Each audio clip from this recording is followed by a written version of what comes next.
Okay guys, I think, yep, I'm live on both platforms.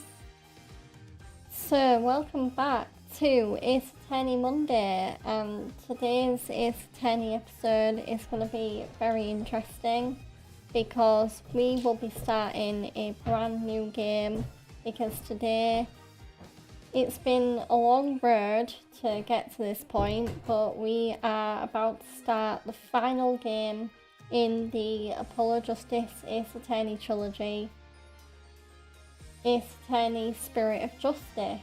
And not only is this the final game in the trilogy, but Spirit of Justice is actually the most recent mainline game that's come out for the Ace Attorney series as a whole.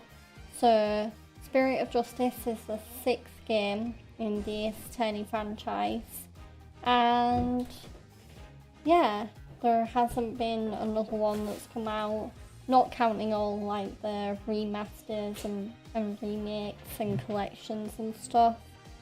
So this will be very, very interesting and exciting. So, okay.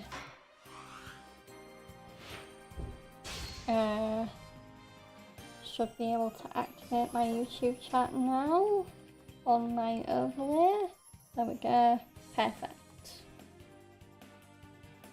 So we did Dual Destinies last stream, and now we're moving on to this game, Spirit of Justice. I am very much looking forward to playing this game on stream because it is a wild ride, to put it lightly. I feel like, I mean, I might be misremembering correctly, but this game, I feel like it gets better with each case. And so the first case is good, the second case is very good, the third case is great, and then like the last two cases are amazing if I remember rightly. So yeah, I don't think I'm gonna, actually, how do I know which? Yeah, I think they're all in their default outfits right now. I just want to make, oh no, they're not. So I'm gonna put them in their default outfits. The last time I played this game, I did have them in their alternate outfits. I really like how Phoenix's alternate outfit is a nod to the old case from his trilogy where there was an imposter that basically made Phoenix lose a trial, and that imposter was wearing that exact outfit.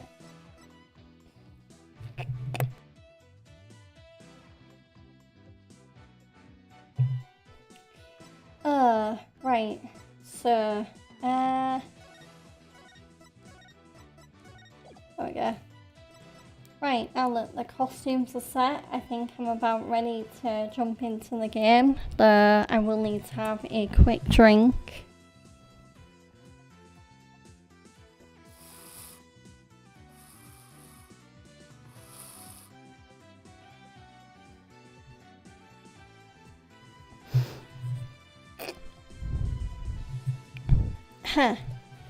Right, okay, load game, and not load game, new game.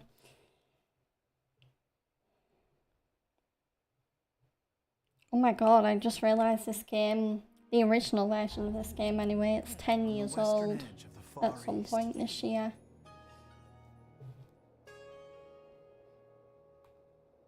Lies a peaceful country of spirit mediums and mystery, the kingdom of Khura'in.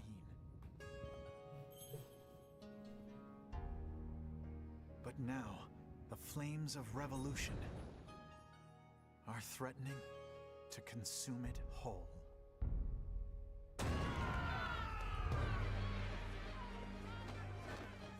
But things like revolt and revolution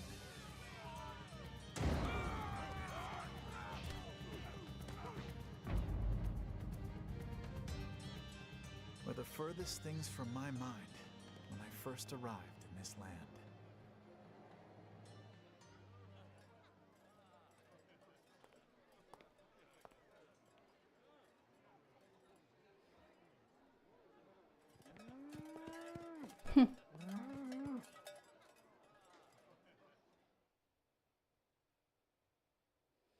Episode 1, the foreign turnabout. Okay.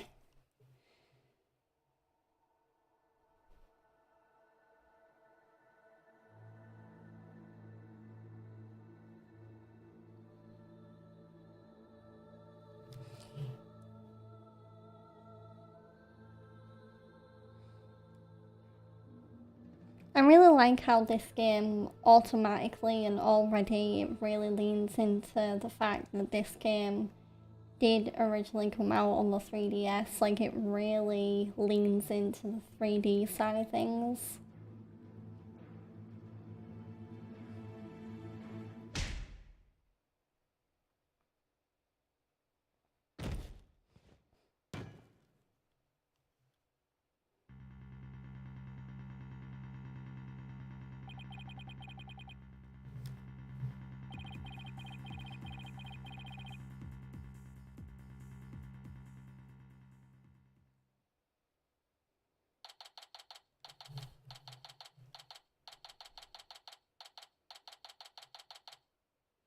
April 23rd, 4:26 PM, Kingdom of Khura'in.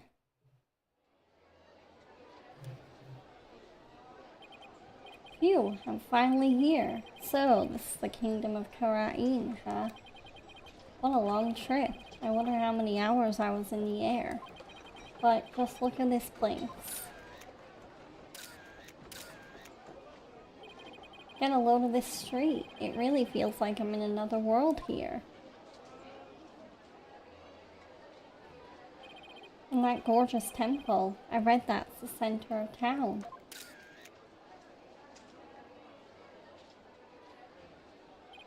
Wow, an ox right in the middle of the street. I have to get a picture of that. Phoenix is very dumbfounded right now. Excuse me, sir. I wonder what kind of bird that is. I've never seen anything like it. It's quite a crest it has on its head. Excuse me, sir. What? Oh, yes. Pardon me, but are you Mr. Wright? Yes, that's right. Oops, hope he hasn't been trying to get my attention all this time. Wait a minute, are you?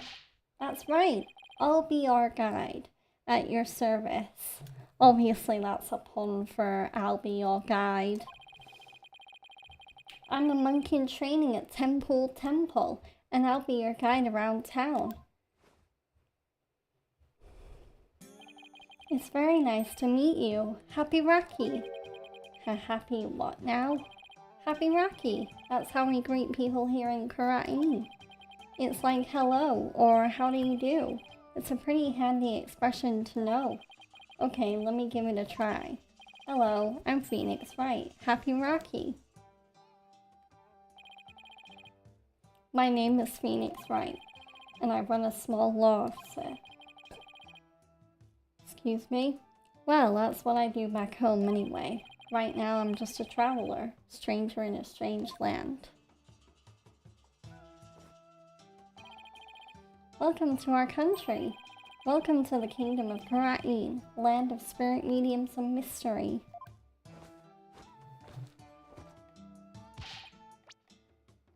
There we go.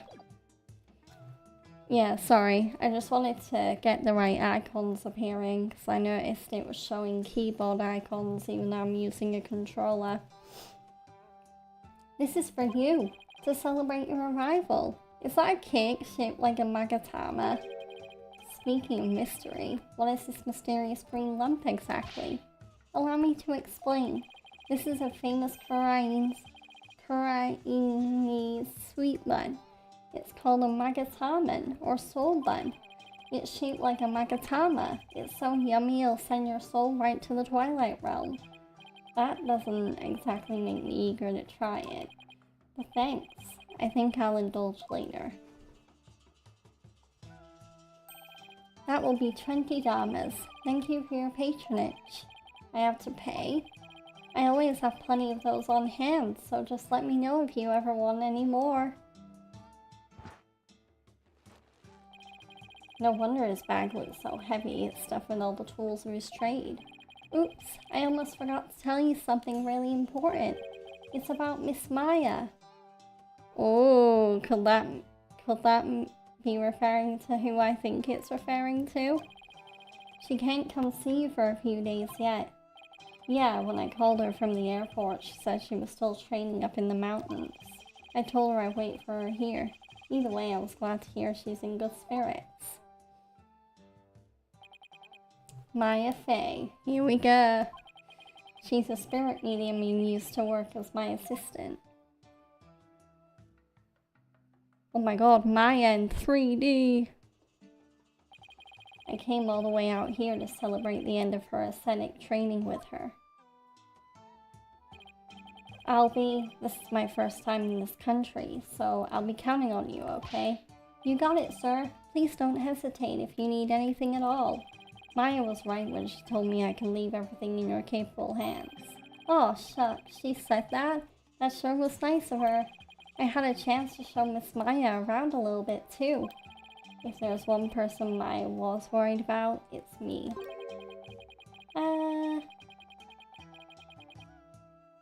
I'm just gonna try upping my laptop's performance mode because I'm noticing the game's being a little stuttery in the animations.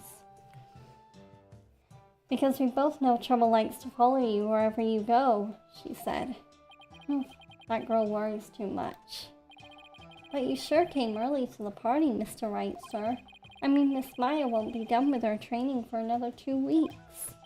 Ugh, I hate to admit it, but I came early because I was worried about her too. Oh well, you know, haha.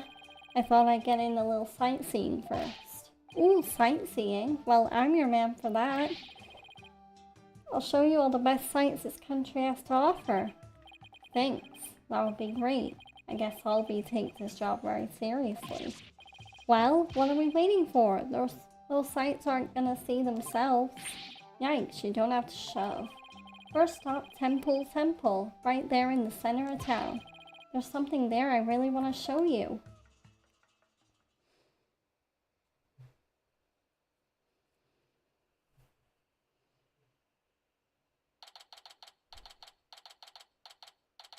Okay, here we are, Temple Plaza. Wow, it's even more impressive up close. Allow me to explain. This is the heart of our town, Temple. It was created by the founder of Khura'in, the Holy Mother herself. I'm training right here at this temple to be a monk someday. I read that the people of this country are all adherents of Khura'in. According to my guidebook, it's a religion in which ancestral spirits are venerated. The Holy Mother was a great spirit medium who could commune with our ancestors' souls. And spirit mediums become queens to this day, direct descendants of the Holy Mother. A spirit medium rules the entire country, huh? Talk about power and influence. The main thing you'll want to see when you come to Temple is the Dance of Devotion, right? The Dance of Devotion takes place twice, once in the morning and once in the afternoon. This dance, along with the Song of Ceremony, is performed in offering to the Holy Mother. The Dance of Devotion is the power to summon forth... he's ranting. Hold it, slow down. I can't remember all of that at once. Oh, I'm sorry. I guess I got a little overexcited. Anyway, the main thing I got from all that is that you really, really love your country. Heh. Well, that's sure true. I like this kid. He pours his heart into everything he does. Let's see, I guess I just explained about half of what I usually explain, so I'll give you a special discount and only charge you 10 damas for the tour fee. Thank you for your patronage. I guess he pours his heart into aggressive salesmanship too. Come to think of it, Miss Maya told me she could tell I love my country too. We stood here for about an hour while I told her all about the Holy Mother. Really? An hour? Hope that counted as patience training. And she seemed really interested too. She listened to my whole speech. Huh, that doesn't sound like the Maya I know. Miss Maya is so kind and nice. She treats me really well, like a little brother. She's kind of like a big sister to me. This is Maya Fey you're talking about, right? Maybe she's grown up since I last saw her. Never mind, I don't think the performance mode of my laptop makes a difference. Clearly the animations are just a bit stuttery for some reason. Oh no! What's the matter?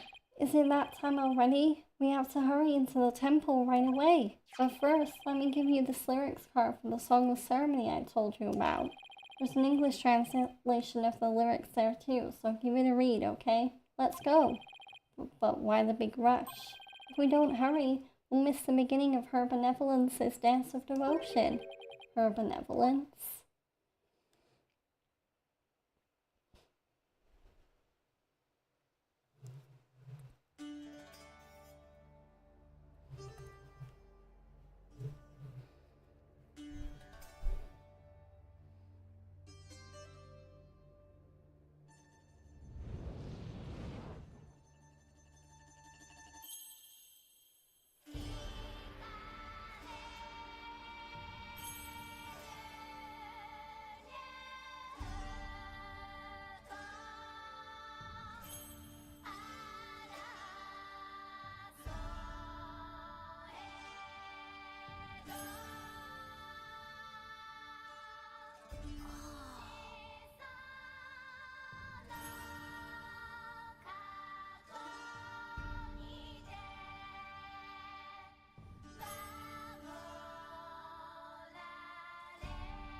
Hi, McCalloway. Yeah.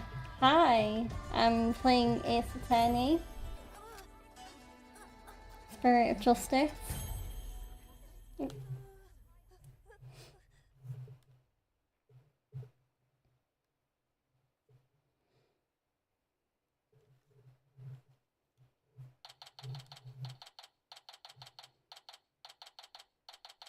Okay, High Court of Khura'in.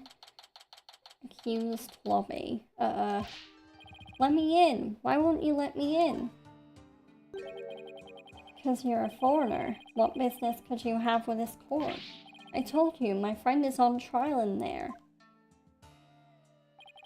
The police raided the temple in the middle of the dance performance yesterday and arrested Albie on suspicion of treason.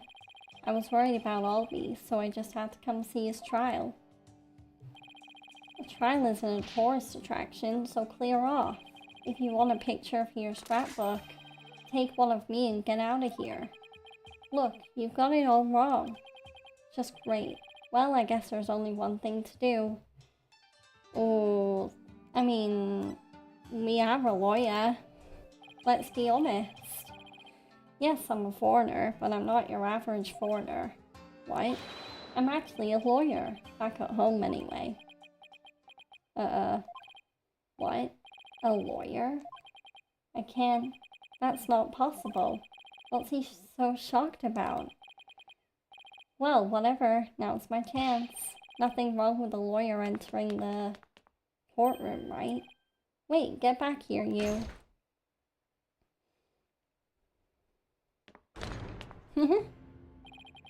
So, this is the Khura'in's courtroom. Very fancy schmancy. Wait, isn't that Her Benevolence? What's she doing here in court?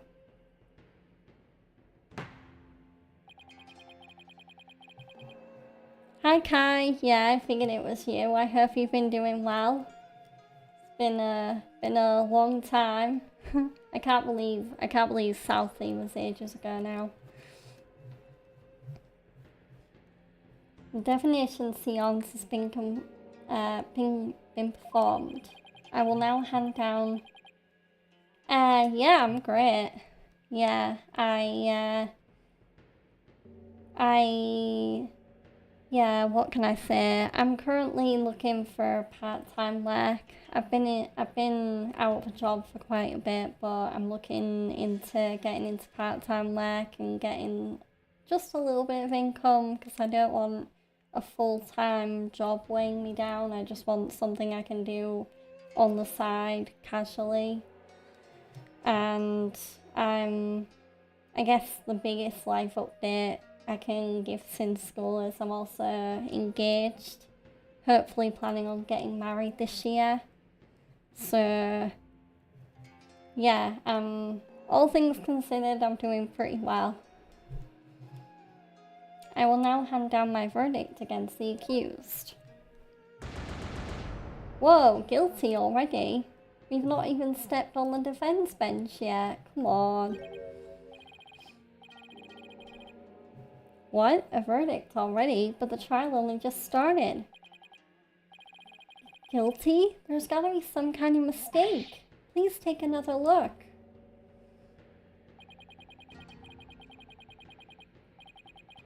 Yeah, that's what I'm hoping to do, but until I get a little bit more of an audience and a bit more exposure, I will be looking for something on the side.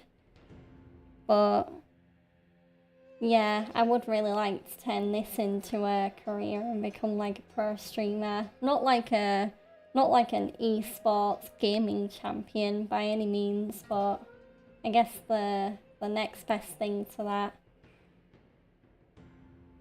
Yeah, a few people have told me to try TikTok. I need to actually get set up on that because I don't even have an account because I don't use TikTok at the minute. But I might try TikTok as an extra form of exposure. Seances performed by Princess Rafa are infallible. They show only the truth. What right do you have to question her abilities? But that's how most people get views and then gifts too. Ooh, interesting. Okay. Yeah, I'll definitely work on that ASAP. Probably tomorrow I might even get it set up. Because, I mean, in general across Twitter and Discord, I need to start posting more clips on my streams in general, or even on YouTube and Twitch, just creating shorts and clips that hopefully other people will watch and then find out about my streams through that. But I didn't. Oh god, this guy looks pompous. Wait, Pain? Isn't it ironic that you, a devout adherent of Khura'ism, would dare doubt her insight? Heh, non-believers will only be met with suffering in the Twilight Realm, you know. But I didn't do it. Your benevolence, allow me to explain, I beg of you. Be silent, impudent whelp. There is no merit to be had in indulging the ramblings born of a criminal's unclean soul. But what in the world is going on here? The judge made his ruling based on something called a divination seance? What is Albie's attorney doing? Wait a minute. Where is Albie's attorney? Why is this happening? I didn't do anything wrong. I hope everything's going well on your end as well, Kai. I mean, it's crazy because I am still Facebook friends with a lot of people from school, and just seeing them get married themselves and start families, it's like, wow, to think I knew that person in school and now here they are having babies and getting married and settling down, buying homes. It is crazy how life can progress so quickly sometimes. Your Majesty, as royal priestess and in the name of the Holy Mother, I command you. Impose the highest penalty against this unclean soul. As you command, so shall it be done, your benevolence. May her holiness grant us her divine favor. Dehara Khura'in.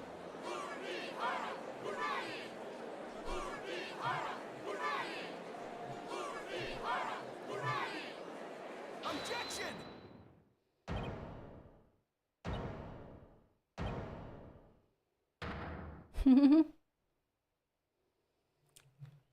Phoenix is making his presence felt. Wait just one moment. You're... Ugh, me and my big mouth. Now what? Mr. Wright, what are you doing here, sir? Well, I'm in it now, so I have to do this right. Your Honor, it's too soon to give your verdict.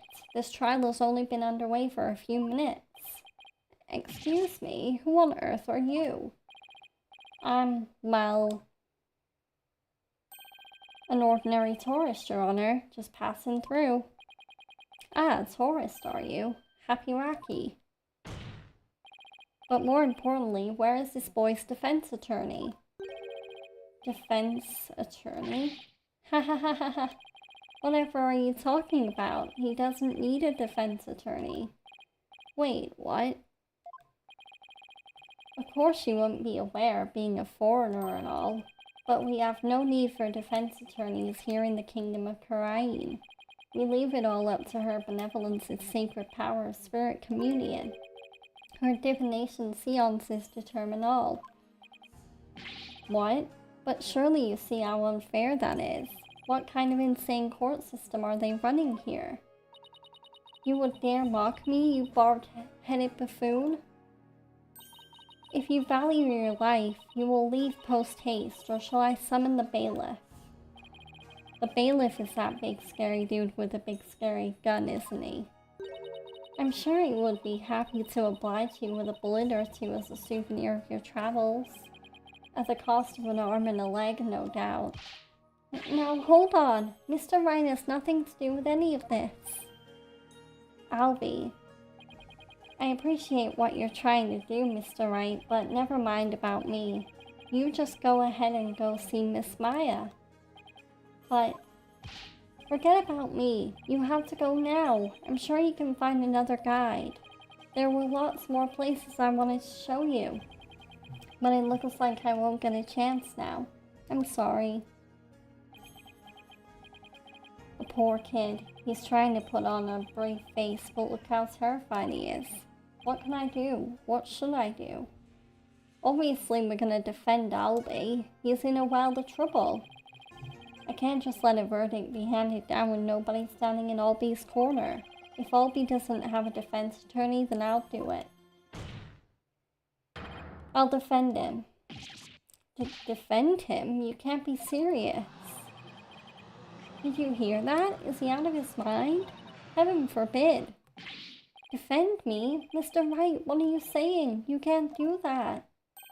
I most certainly can. Don't worry, I'm quite used to tackling all sorts of trials. Besides, can you imagine how furious Maya would be if I let anything happen to you? Mr. Wright. You are but a naive tourist, ignorant of our ways. But if you are smart, you will heed my advice. Do not pursue this matter any further. Looks like defending somebody is easier said than done in this country. Bailiff, throw this man out. Your Majesty, if you please. You have something to say, Mr. Payne? Heh, heh, heh. Why not allow it, Your Majesty? Why not have him defend the accused? It could prove very interesting. Right, Mr. Phoenix, right? Right. Mr. Whoever you are. Prosecutor, are you acquainted with this traveler? That's Chief Prosecutor, Your Majesty. And yes, I am acquainted with him. He's a defense attorney from my native land. I've had dealings with him in the courtroom before. Heavens to Betsy! What? Mr. Wright, you're a defense attorney?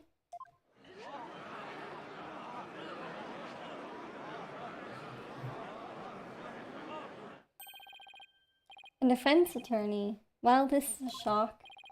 You may be surprised to hear that I have more than 10 years of experience. I guess there aren't all that many lawyers around here. Your Majesty, would you kindly allow us to proceed in the manner of my old country? But Mr. Payne, I've already made a ruling in this case.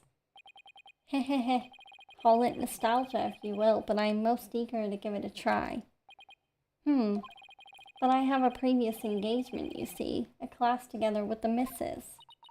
Your Majesty, I agree we should have a whack at it. It sounds amusing. A score of years have passed since we last saw a defense attorney in this courtroom. A score? As in 20 years? What's the deal with this country? Mr. Payne, I want that barbed head brought to me on a stick. As you wish, Your Benevolence. I, Chief Prosecutor Payne, will see to it myself. Very well, Mr. Payne. If that is what you and Her Benevolence want, I will acquiesce. As for the defense, I hope you are prepared for every eventuality. Every eventuality? What is he talking about? There, are you satisfied now, Mr. Wright? Yes, thank you, Mr. Payne, and sorry for not remembering you earlier. That's Chief Prosecutor, or the Incredible Payne as I'm also known in this country. And you'll see soon enough just why that is, when you're forced to capitulate to me before this very court of law. Hehehe. Why is he so strangely confident? And not only that, but what's with the gallery? Just you watch. That defense attorney will try and twist the truth. Get him, Chief Prosecutor. Crush that defense devil. This is way more lawyer hate than even back home. Now, if you will please give your opening argument once again, Mr. Payne. Certainly, Your Majesty. The accused is charged with 2 crimes, larceny and murder. Yesterday, the Founder's Orb was stolen from the treasure room of Temple Temple. In addition to the theft, 2 other things were discovered in the treasure room. The dead body of Mr. Pat Roll, obviously a put on patrol, Temple security guard, and the empty treasure box that housed the orb, which Mr. Roll was in charge of guarding. We believe that Mr. Roll was murdered by the thief who stole the treasure. To kill a guard armed with a gun, what a terrifyingly bold act. I couldn't agree more, Your Majesty. Please allow me to submit as evidence the victim's autopsy report and crime photo. Okay, Roll's autopsy report has been added to the court record. Time of death is around noon. His head shows signs of being hit with a blunt object. Also, sir, funny story. Sir, I've kind of explained on stream before how my G-Dog name came about. Well, Magao8, or Kai, who was just in my Twitch chat now, he was actually one of the many people that first gave me that name at school. And yeah, G-Dog is very much kind of like my secondary school nickname. Like, if people weren't calling me by my real name, chances are they were calling me G-Dog. It really caught on like a house on fire with all my classmates. And that's how it stuck, and I obviously still use it today for my Twitch alias. So just a bit of juicy G-Dog Georgia law there for you.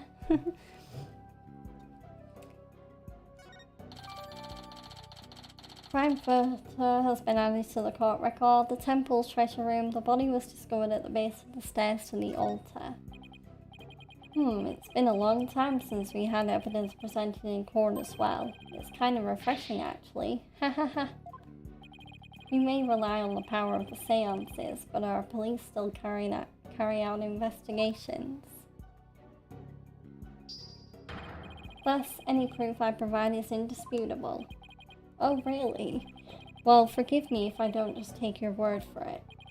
I can check the evidence out myself by looking in the court record. Okay, so the Song of Ceremony. When dragons attack a battle, the founder offers divine protection. When the butterfly embraces the Mitama, the favor of the orb is bestowed. So, Pat Royal's autopsy report. Time of death, April 23rd, 12 PM to 1 PM. Cause of death, cerebral contusion from a head injury. And there is a look at the crime photo. Nothing really looks too amiss. Not really. At least nothing immediately jumps out anyway. We'll see just how thorough you and your police were, Mr. Payne. Such a deplorable crime. The audacity of stealing the sacred treasure of Her Holiness, our founding mother, is a crime that strikes at the very heart of our nation. Exactly, Your Majesty. We mustn't let the culprit get away with these heinous deeds.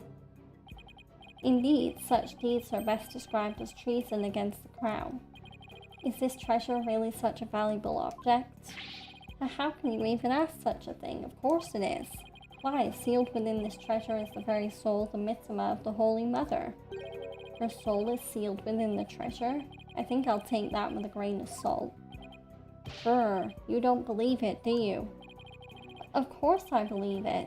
Something tells me I'd better play along. Humph, this kind of irreverence is exactly why I dislike defense attorneys so much. Your Honor, Your Majesty, what is it now? This treasure. I've never seen it, so it's a little hard for me to imagine. Could I see a photo of it or something? Of all the outlandish requests, you defense attorneys are truly beyond the pale. He's been getting awfully angry with me. And are those veins popping out of his forehead? It's forbidden for anyone outside of the royal family to view the treasure itself. They say that anyone without the proper spiritual power would be blinded instantly. That is why the average person has never seen the treasure, Mr. Wright.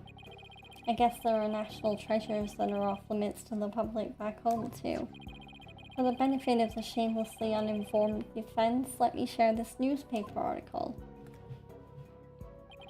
It includes photos taken about 8 years ago when the treasure was unearthed.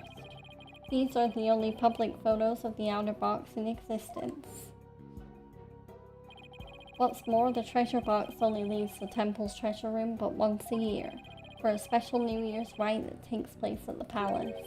Therefore, this treasure box has only ever been seen by a handful of people. Okay, treasure box. Forced open and content stolen, the average person can only see it in this newspaper article. I hear there's been a string of thefts lately of historic artifacts from the temple. Right, Your Majesty. Inexcusable thievery of precious national treasures for personal gain. And the culprit is the accused. So he used his position as monk in training to get his hands on the treasure, is that it? The accused family is by no means wealthy. To help with family finances, he works as a tour guide in addition to his aesthetic training. Thank you for giving an excellent outline of the case, Mr. Payne. Now then, no more questions from the defense, I presume? What? No, I do have questions. Even more? But you just asked a bunch. Well, make it snappy. My class starts in just a few short minutes. What? He's still planning on going to that thing? There's still a lot I don't know about the case. I should ask now while I have the chance. Let's see, what else do I need to know more about? Crime scene, the weapon, the motive. Let's ask about...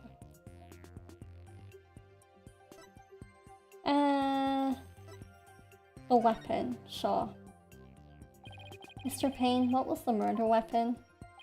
The murder weapon was the treasure box itself. The empty treasure box left at the scene had a large bloodstain on it. How utterly reprehensible using the sacred treasure box for murder.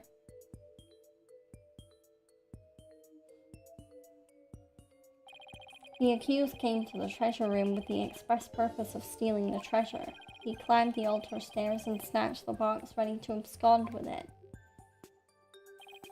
But he was discovered by Mr. Roll, who had come to the room in the course of his rounds. After walloping Mr. Roll on the head with the treasure box, the accused forced the bloodied housing open and made off with the treasure inside. Okay, the murder weapon off limits to the public. Yeah, so it just added that it's the murder weapon and nothing else. And the defendant is just a little boy. I hardly think he would be able to hit the victim, a grown man, on the head. Ah, very good point, Mr. Wright. But I'm afraid that won't help you. At the time of the crime, the accused was on the stairs leading up to the altar.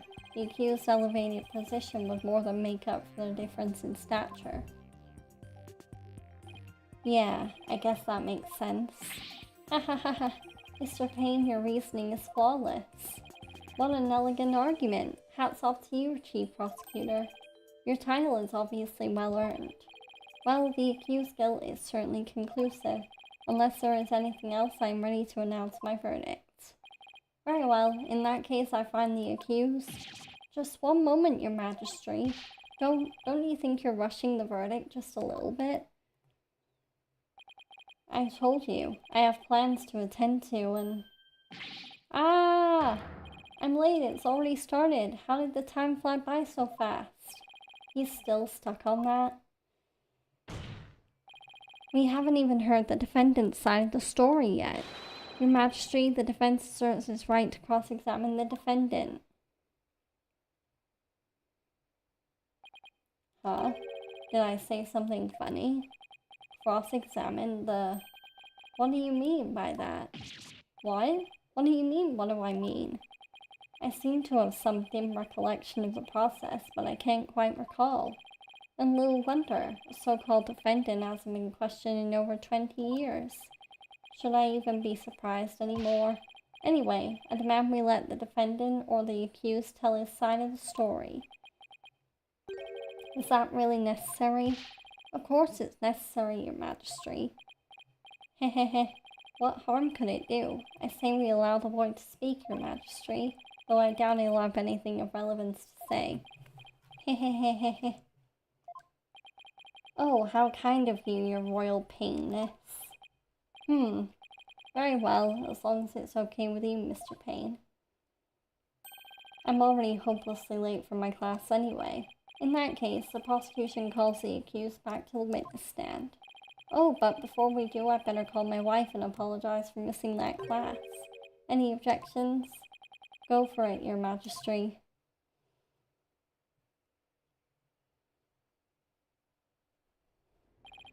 Accused, state your name and occupation again if you would.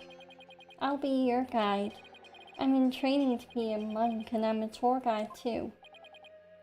Why me? Now, where were we?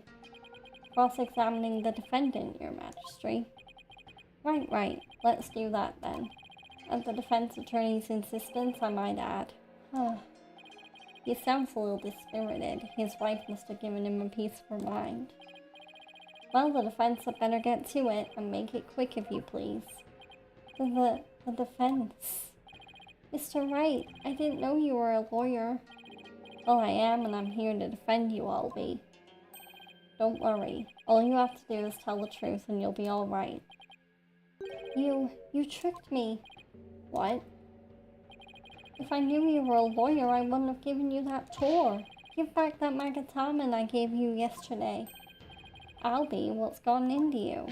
Don't talk to me. You disgust me. Now even Albie's against me. But why? Hehehe. This must be a new experience for you, Mr. Wright, being loathed by a client. Now then, accused, please give the court your testimony. The incident occurred around noon, during the break between the morning and afternoon dances of devotion. I want you to tell the court what you were doing around that time. Alright.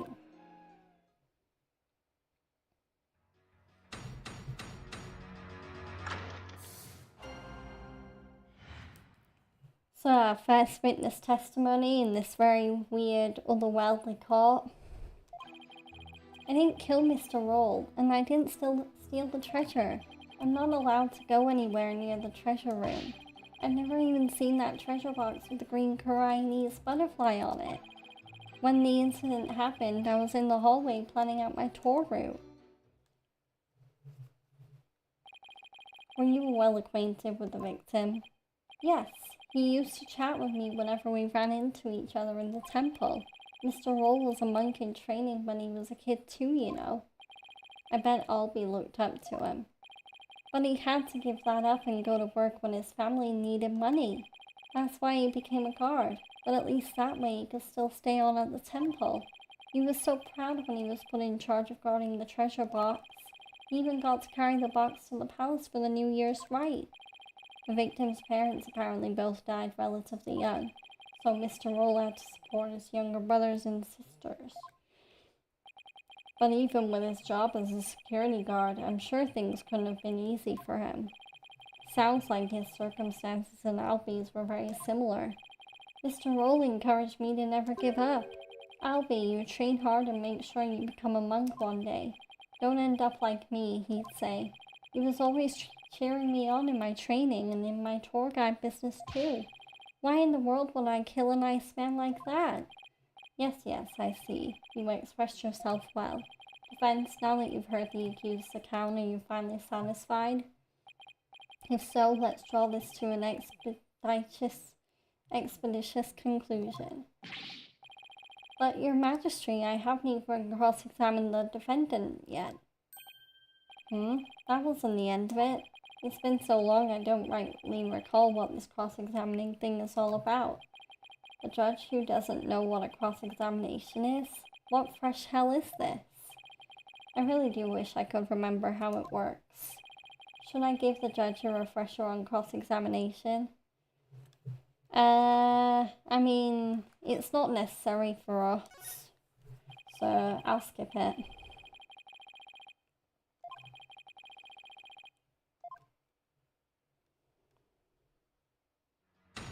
Okay, cross-examination, let's do it. So, the accused's account. So, the way our penalty bar works in this game is instead of a usual penalty bar, we basically have lives. So we've got 5 magatamers, and if we lose all of those magatamers, that is when we hit game over. So, I'm gonna press on this first statement to get more information.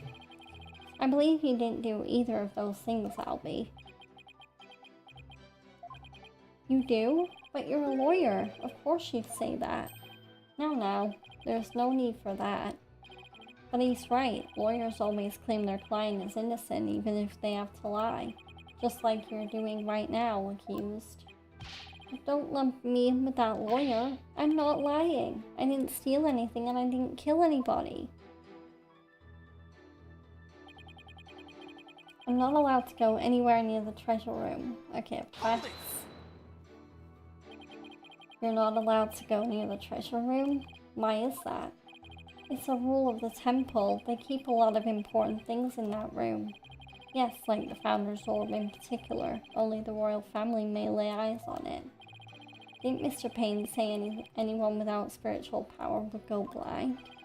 I heard you wouldn't be blinded if you just looked at the outer treasure box. But I've never been anywhere near the treasure room. I'm too scared. You've gotta believe me. I've never even seen that treasure box with the green Khura'in butterfly on it. Okay.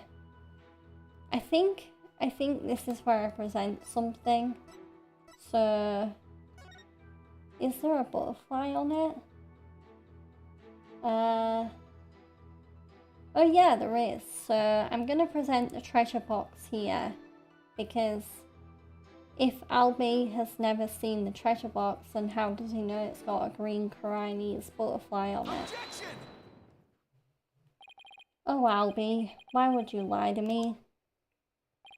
So, you say you've never laid eyes on the treasure box, is that right? That's right. It's forbidden, so I'd never do that.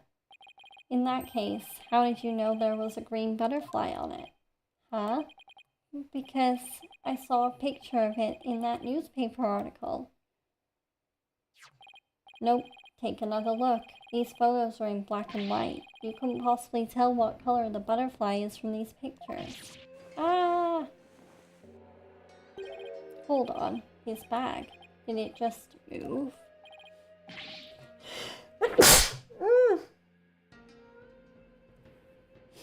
Bear with me, guys. My hay fever seems to be acting up all of a sudden.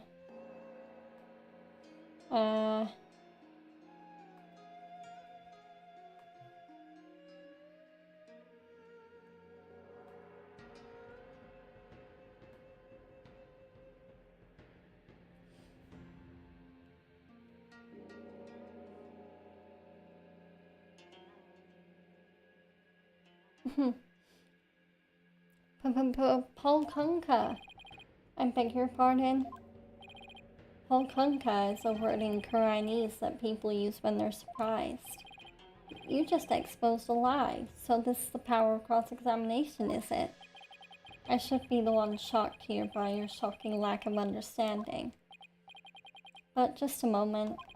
If the accused was lying, then that just makes him more suspicious than ever. Ugh, and this just makes things worse for me than ever. Albie, are you hiding something? Please give only true statements. I can't help you if you don't tell the truth.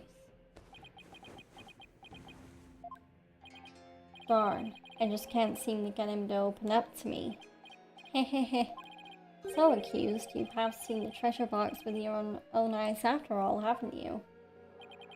Well, maybe I did take a peek one time a long time ago when I was cleaning the treasure room.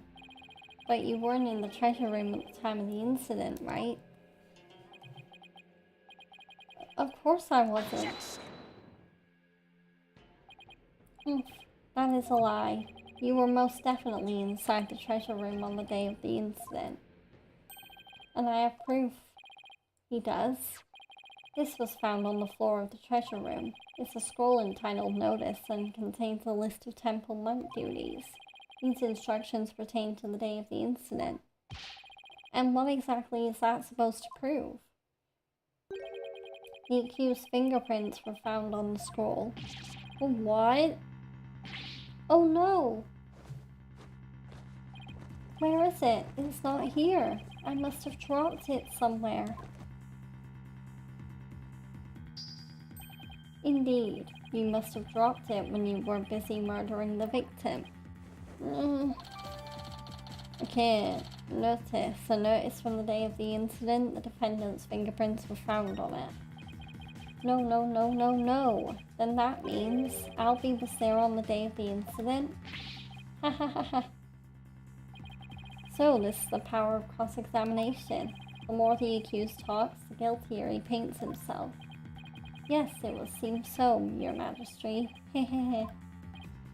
Ah, he predicted my argument and had evidence ready to refute it.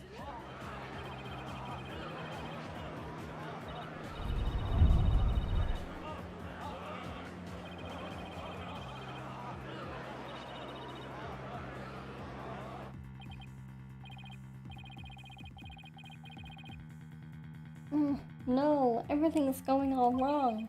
Shadow, what do I do? As I suspected, this cross-examination session has served no purpose whatsoever. No, you're wrong. But armed as we are with her benevolence's insight, there's no reason to doubt his guilt. Then I guess I'll just have to poke holes in this insight of hers. By the way, this didn't prove to be very interesting at all, Mr. Payne. Nevertheless, I will now finally announce my verdict. Wait just one moment, Your Majesty. I haven't seen this divination seance for myself yet. As the defense, I have the right to check it. Is that really necessary? I have to get home and apologize to my wife. I guess she really did give him the business. Your Majesty, I enthusiastically support having Mr. Wright see the seance. You do? And why is that, Mr. Payne? Don't you want to see it? See the lawyer being utterly crushed by the power of the seance? And then watch him tearfully beg for mercy? Well now, I'm sure it'll make up for not getting to go to that class with your wife. It certainly does sound worth seeing, and it'll give me a juicy tidbit to tell the missus. Ha ha ha. I've been reduced to a juicy tidbit. Well, for an interloper, I imagine you do have to see it for yourself to be convinced. It's certainly unprecedented, but let's have the divination seance performed again.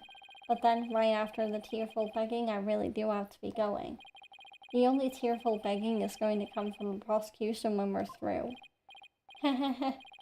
How pitiful the defense looks, still scrambling desperately for a foothold, blissfully unaware that defeat and despair are all that await him.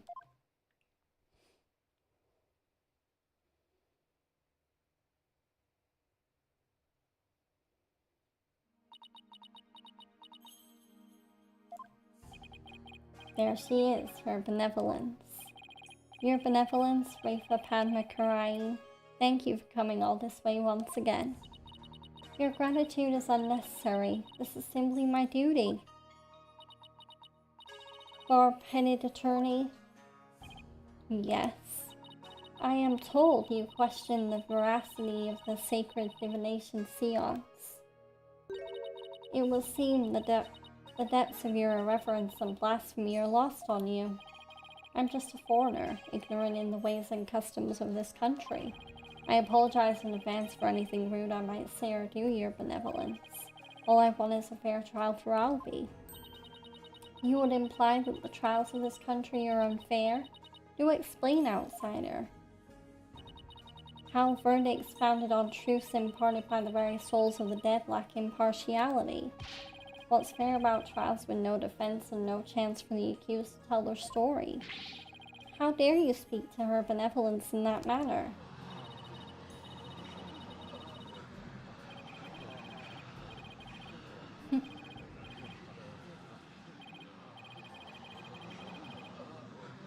Yikes, looks like I really stuck my foot in it this time.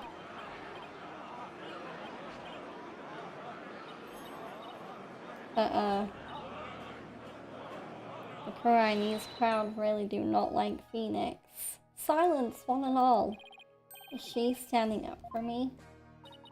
Be not disquieted, my people. He merely expresses his opinion. Well, looks like her benevolence is going to be more reasonable than I thought. Attorneys are ghastly creatures, with souls stained black by brazen untruths. The words of a lowly worm such as that are not worth troubling yourselves over. Alright, I take that back. None of his prattling can sway the truth of my insights.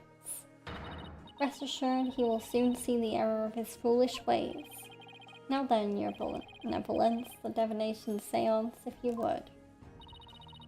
Certainly. Nina, my robe.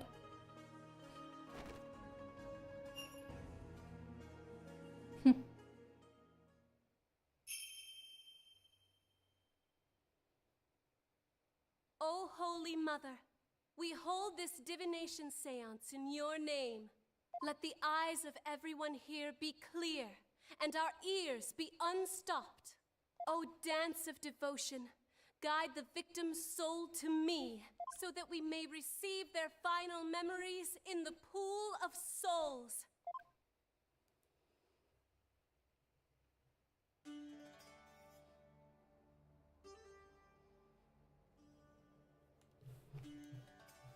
Okay, it's time to get introduced to the newest mechanic in Ace Attorney. So basically think of the insights that we're about to look into as kind of like Athena's probing mechanic, but a little bit more spiritual. And a little bit more literal as well. It's literally about probing what someone sees, feels, smells, like says in their final moments.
Okay, incense, song of ceremony, boy's voice.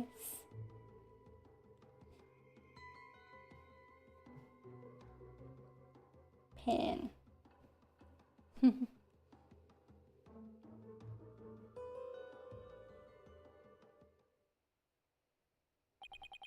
What just happened? An image appeared in the pool. A final message from the victim's soul, the last communication of his mitima.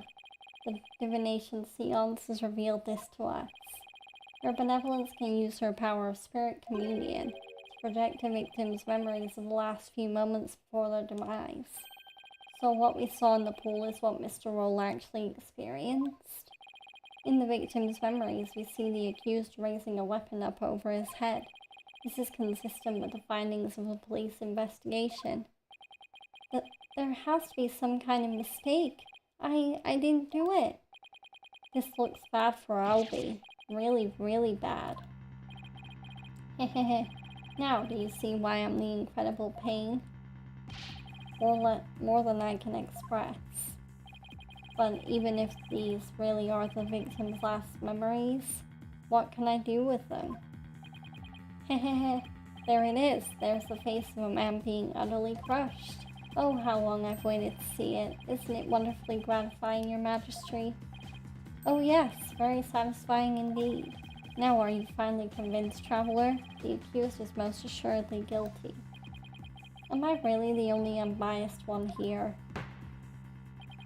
Now then, I think we've been amused enough. If you give up now, I won't even invoke the Defense Culpability Act against you. You'll be free to slink back to your own country with your tail between your legs. The Defense Culpability Act? What's that? What? You mean you honestly don't know? No.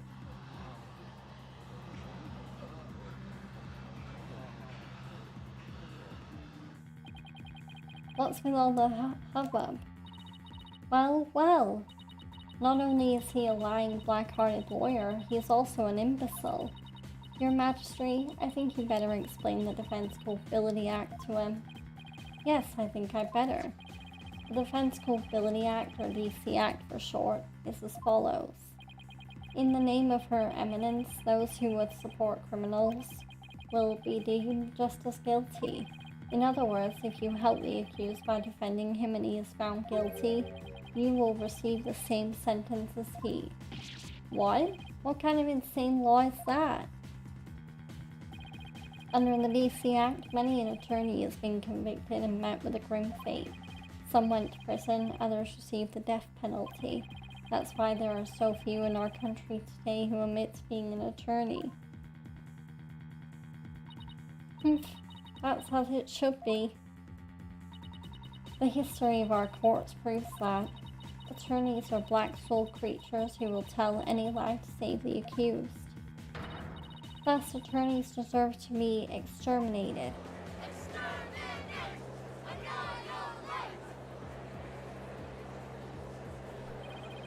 I've never felt so much hostility coming at me from so many sides. What could have happened to make everyone feel this way? Hehehehe. Ha ha ha ha ha. You fell right into my trap, Phoenix, right? Your win streak against me and my brother ends today. With the seance and the DC Act on my side, I'll finally get my revenge. So that's why he was so eager to have me defend Albie. Chased out and humiliated back home, fate brought me to the foothills of Khura'in. I thank my lucky stars that I'm chief prosecutor here now. Defense, know that if I rule that the accused is guilty, you will go to prison too. That explains Albie's reaction earlier. Defend me? Mr. White, what are you saying? You can't do that. Your Majesty, isn't a prison sentence a bit lenient? After all, we're talking about treason. One should pay for such a crime with one's life. Yes, I believe the death penalty might be appropriate under these circumstances. The death penalty? No way! You're kidding, right, Your Majesty? Ha ha ha ha. Do I look like I'm kidding? I'll have you put your life and your dark tainted soul on the line here. To death? This can't be happening. The courts of resignation. Our courts are well known as thus. In this land where my seances provide the truth and no attorneys can intervene, criminals know that all they can do is resign themselves to their fate. Oh, foreign lawyer, I ask you once more, are you sure you still want to defend the accused?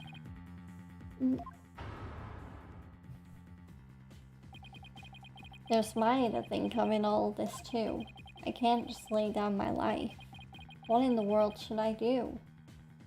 I'm gonna continue the defense. Isn't this why I became a lawyer in the first place? To help those with no one on their side. I can't just abandon everything I believe in.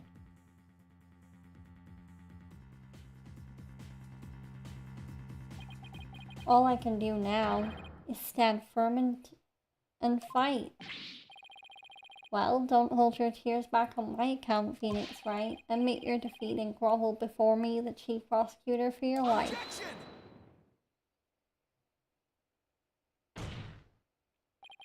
Even if it means being subject to the Defense Culpability Act, I will defend Dalby. Well, what? But Mr. Wright.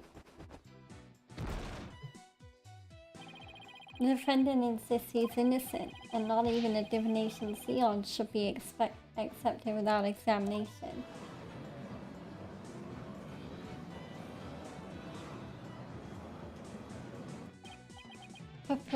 Paul Kunka. But if I'm found guilty, he'll get the death penalty too. Even knowing that, you still want to defend me?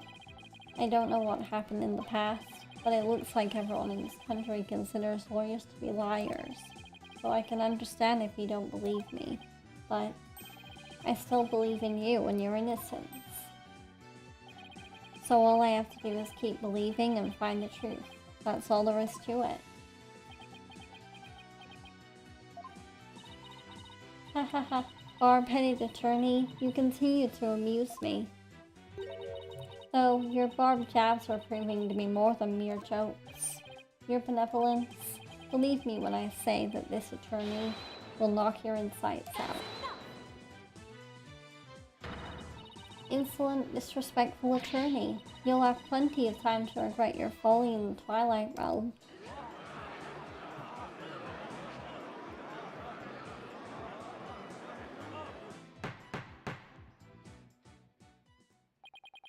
Not a wise move, traveler. Not wise at all. You should have taken the chance I offered to save your life.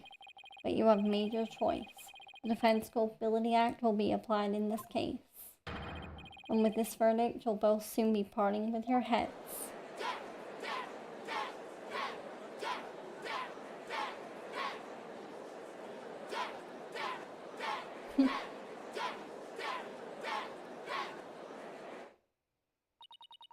The souls of the departed speak only the truth, and I but give their messages a voice. If you think my insights contain falsehood, I challenge you to prove it.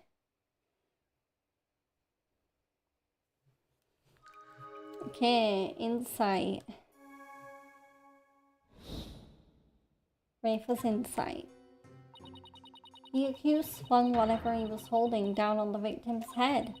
With the pain, the victim's vision went dark. This is when he lost his life.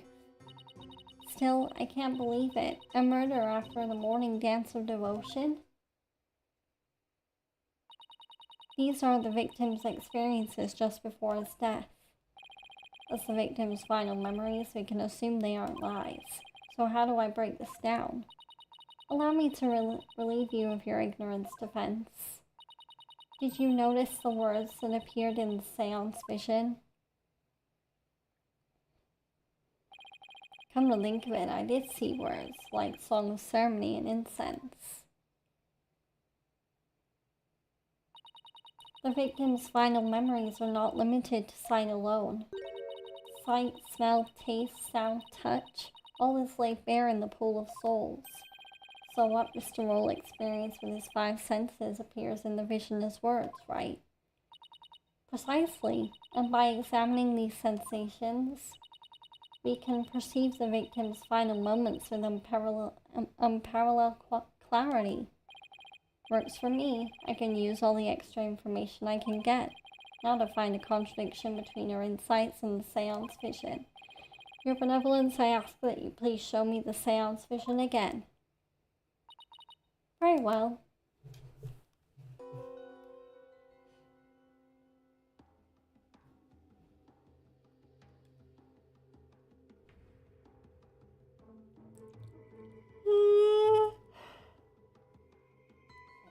Don't mind me, just yawning.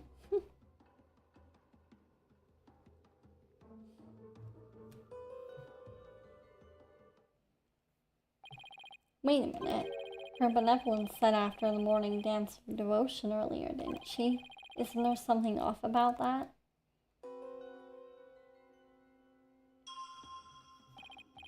First I'll use left stick and left stick to make my way to the insight that seems off.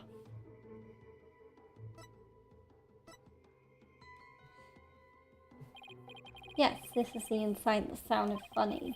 Now I'll just carefully compare this insight with seance vision. If I notice a sensation that seems contradictory, I'll select it.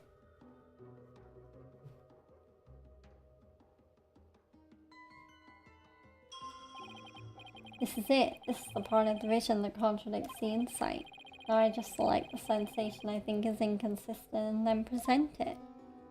So we're gonna present the Song of Ceremony sound, because if the Dance of Devotion had already finished, then the Song of Ceremony shouldn't be playing in the background. Objection! Wait just a moment. Yes? What is it, Barbed Head? You're saying the incident occurred after the morning Dance of Devotion, right? That's right. What of it? Then isn't it strange that Mr. Roll could still hear the Song of Ceremony? Oh my, you're absolutely right.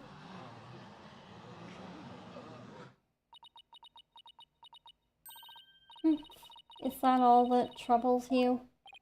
Huh? What the victim heard was just a practice run of the Song of Ceremony. Practice run? What are you talking about? Mr. Payne, if you would. Certainly, allow me to explain. The incident occurred in the interval between the morning and afternoon dances. During that time, the singers were practicing in the performance hall. Precisely. I was there as well, so I can corroborate the statement. I see. So what the victim heard was that practice session. Oh, there goes my contradiction. Okay, so they were practicing in this performance hall. That must be the room where Albie and I saw her benevolence dancing. However, Mr. Payne, I admit one detail troubles me. Ask away, Your Majesty. It's a big temple. The performance hall and treasure room are quite far from each other. Would the song really be heard all the way in that treasure room? He's right. It is a very big temple. Well, how about it, Mr. Payne? Your Majesty, have you forgotten? There are speakers in every room of Temple, including the treasure room. Oh, that's right. Speakers? For what purpose? Are you serious, Mr. Wright? They're to broadcast the sacred music of the performance hall throughout the temple. That's why the victim could hear the Song of Ceremony in the seance vision. Hi, I'm Not Dead, I Swear, on YouTube. Welcome in. That's why the victim could hear the Song of Ceremony in the seance vision. It was the practice run going on in the performance hall, heard over the speakers. Thank you for your explanation, Your Benevolence. That makes perfect sense even to a feeble-minded old man like me. Think nothing of it. Now, if you wouldn't mind, would you please alter your insights for us? Very well. Okay, insight has been revised. The Song of Ceremony the victim had was of a practice run through the temple speakers. Okay. I think I'm getting the hang of this. If I point out an inconsistency, she'll update her insights accordingly. So if I keep pointing things out, maybe I can knock all her insights out after all. I better find another inconsistency, no matter how small.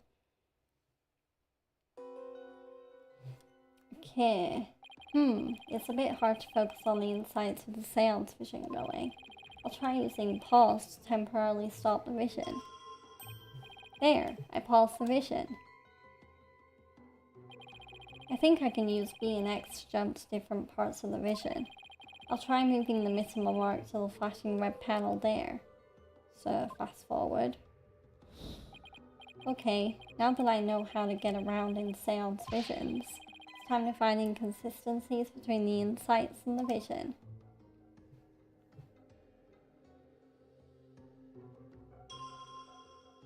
Okay. You're going to play the DSL version of the game? Ooh, yeah, I highly recommend it.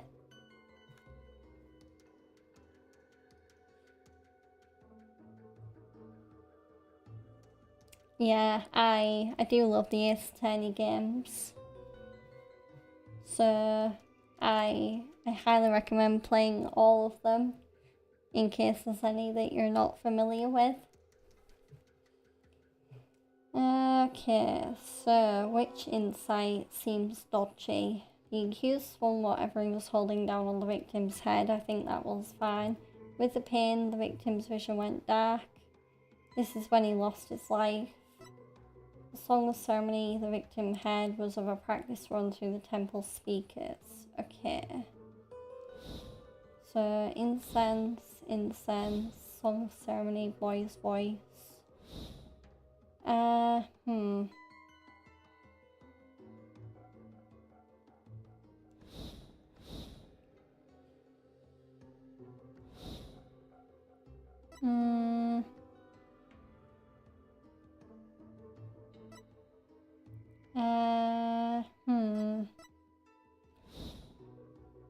think... Yeah, is it Song of Ceremony again?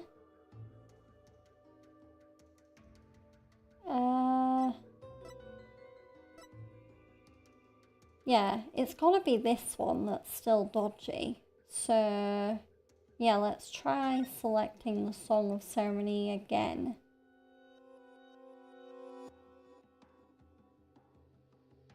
Or, well, actually, yeah, I'll go with this. Objection! No, never mind. Okay.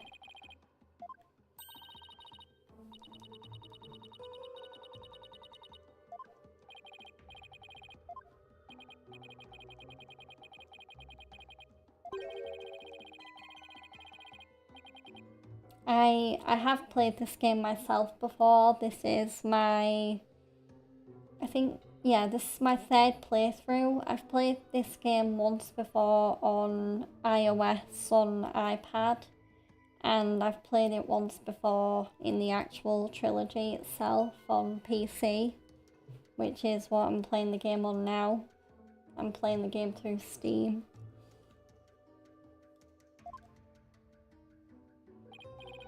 So, what is wrong?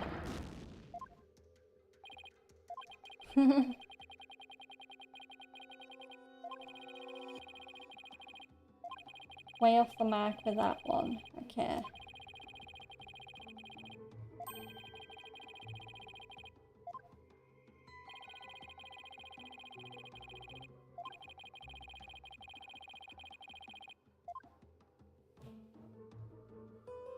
So I'll pause the insight again.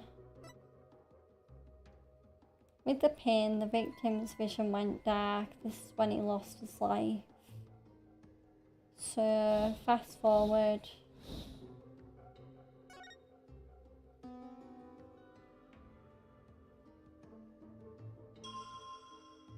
Well, I mean, The way that memory played out, it made it seem like the pain came after he got knocked out. So, yeah, I don't know whether that statement is entirely accurate, so I'll try presenting pain. Objection! Here we are. You're saying the victim's field of vision went dark right after he was struck, correct? Of course, as anyone with eyes can see. Well, pardon me, but I must disagree. What? Your benevolence, please take another look at the exact moment the victim felt pain. Oh! Everything goes black and then only after that the victim feels pain. Inconceivable. This places the order of events at odds with what you say happened. My word. Holkunka, your benevolence, what is the meaning of this? I cannot be wrong. My insights are beyond fallacy. If what the defense says is true, this is a very grave matter indeed. Please forgive me, your benevolence, but I'm afraid this contradiction is something we simply can't ignore. Hehe. No, let's not be too hasty, your majesty. I think I can clear this up. You have something to add, Mr. Payne? 1,000 apologies. It seems the prosecution has failed to make one tiny thing clear, and that would be... On the day of the incident, there was a power outage, a blackout in one part of the temple, and as I recall, the crime scene was in that sector. The power outage must be why the victim's field of vision went dark. I apologize for neglecting to tell the court this detail. I'm afraid it slipped my mind. Or rather, you knew all along and are only letting it slip now that it's convenient, Payne. The power outage knocked out both the lights and the speakers. Oh, there was a blackout there, was there? Well now, that explains everything, does it not? What do you mean, your benevolence? Please share your thoughts with us if you would. The blackout occurred when the accused and the victim were faced with one another. Fearing the victim would flee under the cover of darkness, the accused swiftly brought his weapon down on the victim's head. I see. That makes perfect sense, your benevolence. So the victim was struck after the lights went out. The depth of your insight is awe-inspiring, your benevolence. Give her a hand, everyone. Hey, I want to live long and prosper too. Enough applause. You flatter me. Now, your benevolence, in light of this new information... Yes, of course. I will alter my insight. Okay. What does it say now? One can safely assume the accused struck the victim the moment after the blackout began.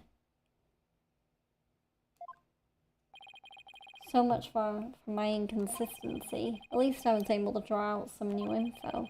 And with the new info comes a chance to find new inconsistencies. Now to compare the insights with the vision again and see what else I can dig up.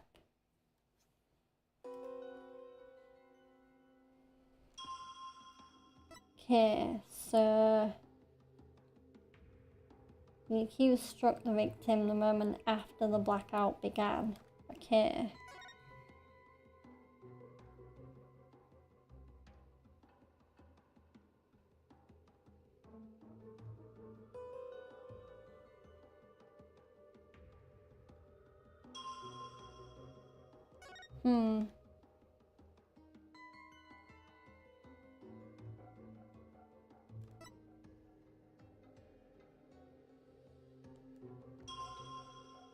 The accused swung whatever he was holding down on the victim's head. One can safely assume the accused struck the victim the moment after the blackout began. The song of ceremony the victim heard was of a practice run through the temple speakers. So, right. I'm gonna fast forward to the moment the blackout happens. Okay, I'm gonna I'm gonna highlight the Song of Ceremony because if there was a black hour at this moment, then we shouldn't be hearing any sound come through the speakers. So present or present. There we go. Yes, I finally found it. This is the gaping hole I've been looking for. Your benevolence, as impressive as your spirit communion power is, it's not infallible. You never know when to stop talking, do you? I hope you realize your words are an insult to all adherents of Khura'inism. Defense, watch what you say. If you don't mind that tongue of yours, you won't have one left to mind. It's certainly not my intention to insult spirit mediums, but maybe I'm not the one who needs to learn when to stop talking. What malarkey? I believe you said a few moments ago that the victim could hear the Song of Ceremony thanks to the temple speakers. But then, how do you explain how the victim could still hear the Song of Ceremony even after the power went out? Oh! This contradiction of facts can only mean that the Song of Ceremony Mr. Roll heard was not coming from the speakers. What? Impossible! And what are you saying? That the song he heard was coming directly from the performance hall? That's exactly what I'm saying. It's the only possible explanation. But the scene of the crime was nowhere near the performance hall. Right. The song couldn't make it all the way to the treasure room. Not unless... You mean to say... Yes, the treasure room was not the actual scene of the crime. It must have been somewhere else. Somewhere closer to the performance hall. Well, what? You can't be serious. There is a glaring contradiction in the claims of her benevolence in the prosecution. Therefore, the defense insists that this case be thoroughly re-examined. What? No. This is completely unprecedented. An inconsistency in her benevolence's insight's unbelievable. Heed not his forked tongue, your majesty. These are but the claims of a corrupt lawyer, a feeble ruse from a feeble mind. But the contradiction revealed by the defense is undeniable. I can't. We can't just turn a blind eye to it. But the defense's assertion is in the end meaningless. Even if the location of the murder turned out to be different, it doesn't change what we've seen of the moment of the murder. Indeed, the accused is standing right there in front of the victim. Furthermore, the murder weapon remains raised above his head. My insights still stand. I hate to admit it, but she's right. The seance vision still makes the situation look really grim for Albie. Hehehe, I doubt even the defense can dream up an explanation as to why the accused had his hands up over his head. Well, this defense dares to dream, making it out of this nightmare alive. You what? You still insist on trying to tear down my insights, do you? You'd better be prepared to back up your claim. Remember what will happen to that tongue of yours if we find you are just wagging it. Of course I can back up my claim, just as soon as I think of something. You appear to be fully prepared, defense. As the embodiment of this court, I give you permission to try and prove your claim, as long as you're willing to stake your life on it. I concur, your majesty. Prepare the tongue shears. Chop chop. Chop chop. Yes, let's have the bailiff fetch them. I think I saw a suitable pair in the basement. Chop chop. Stop, stop. Hehehe. I hear that lying lawyers have several tongues to spare. I'm sure you won't miss one. Yikes, these people are actually serious. I'm rather attached to my tongue. Think, Phoenix, think. Other than to raise a weapon, why would Albie have held his hands up like that? Well, I can think of one reason. Aha, so that's why. The reason the defendant had his hands up over his head can be explained by something in the crime photo. What explains why Albie had his hands raised above his head? Time to present the victim's gun. As in the seance vision, I witnessed the defendant raise both of his hands over his head yesterday. You did? Where did you see such a thing? when the police had their guns trained on him as they made their arrest. Oh, are you saying the victim is a security guard and an armed one at that? The defense proposes the victim had pointed his firearm at Albie, and that's why the defendant's hands were raised in the air. Polkunka!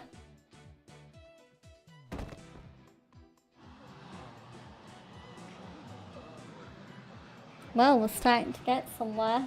Who would have thought Sans vision could be interpreted that way? This is not possible. It can't be. Not bad for a total knockout. How dare that warrior devil go against her benevolence? He's no better than that traitor Snake Dirk. Traitor Snake Dirk? Who's that? No, I can't believe it. A contradiction in one of my insights? There has to be some kind of mistake. I won't accept it. That's right, your benevolence, and I won't accept it either. It goes against all we hold sacred. Throw him in jail immediately for lese majesty. What? Yeah, you said it. Throw him in jail. Yes, make him pay for the way he disrespected her benevolence. Ugh, these people are definitely not my fans right now. That's right, exterminate him.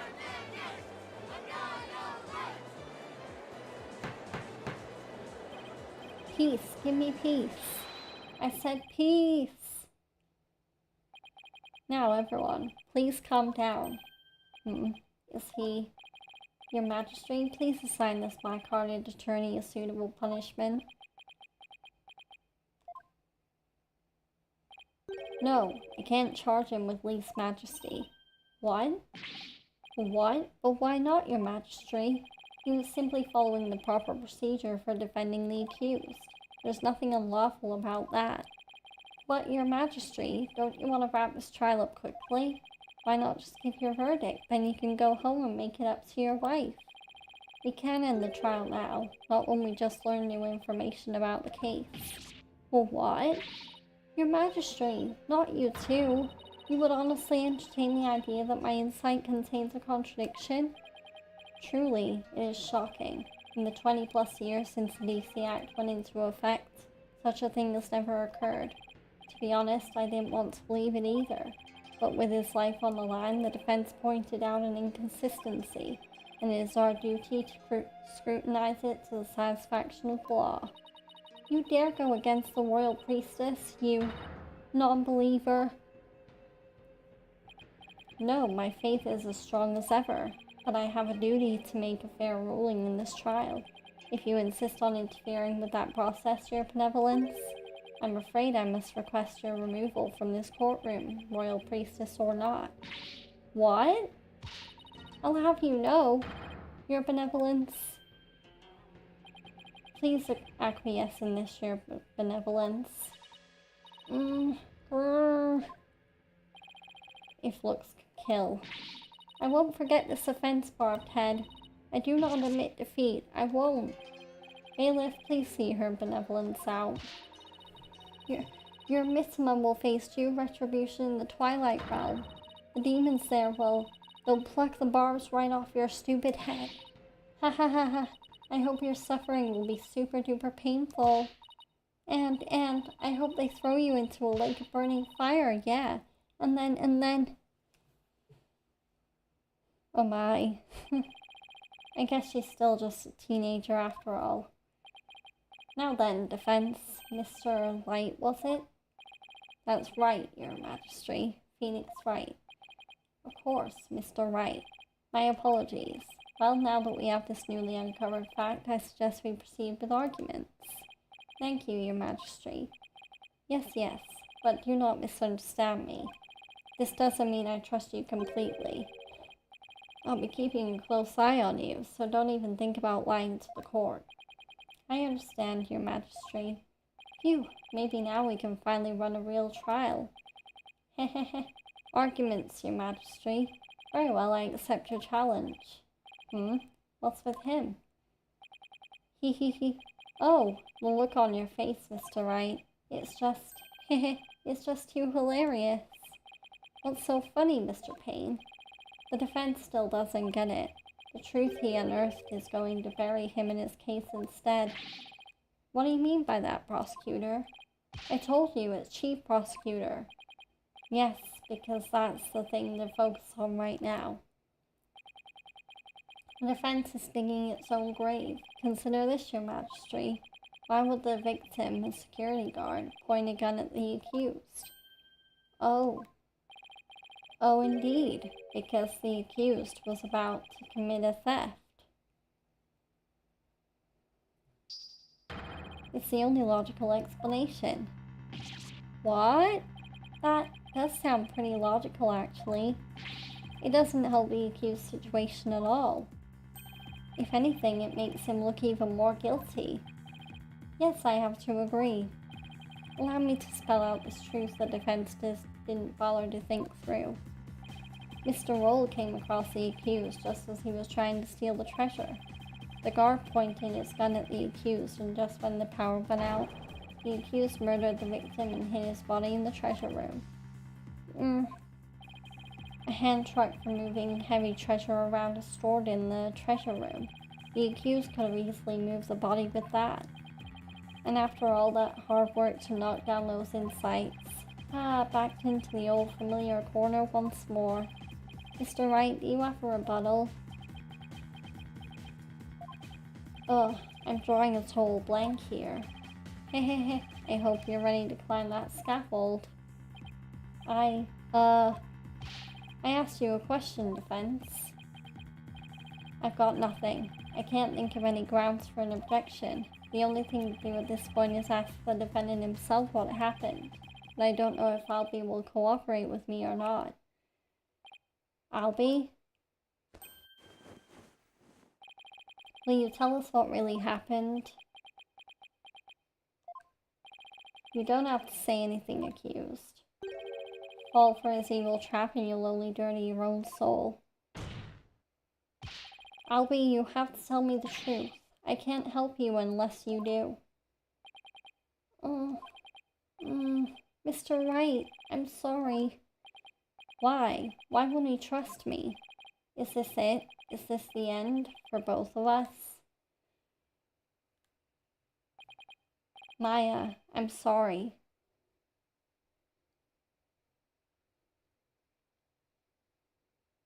I never met a real lawyer before. Everybody always told me they're bad. Bad people who help dirty criminals go free. I never thought a lawyer would actually try to help me, would actually believe in me, would risk his own life for me. I never would have even imagined it. Albie. So that's why I lied, to try and save myself. But I'm not going to lie anymore. If you believe in me enough to put your life on the line, then I'm going to believe in you too. For what? Allow me to explain.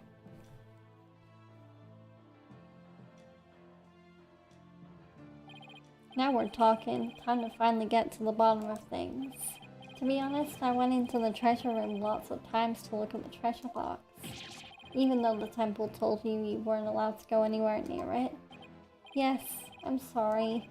Mr. Roll even saw me once and scolded me. But that box is so beautiful. The way it glows in the dark, I couldn't help myself. Wait, it glows in the dark? That's right, it's covered in this special mineral called Khura'in that makes it glow. It's absolutely breathtaking. It's really a shame they don't put it on display for the public. Can you imagine how many people would go on night tours of the temple if they did? If only he applied such passion to telling me the truth earlier. Okay, the meta weapon, it glows in the dark.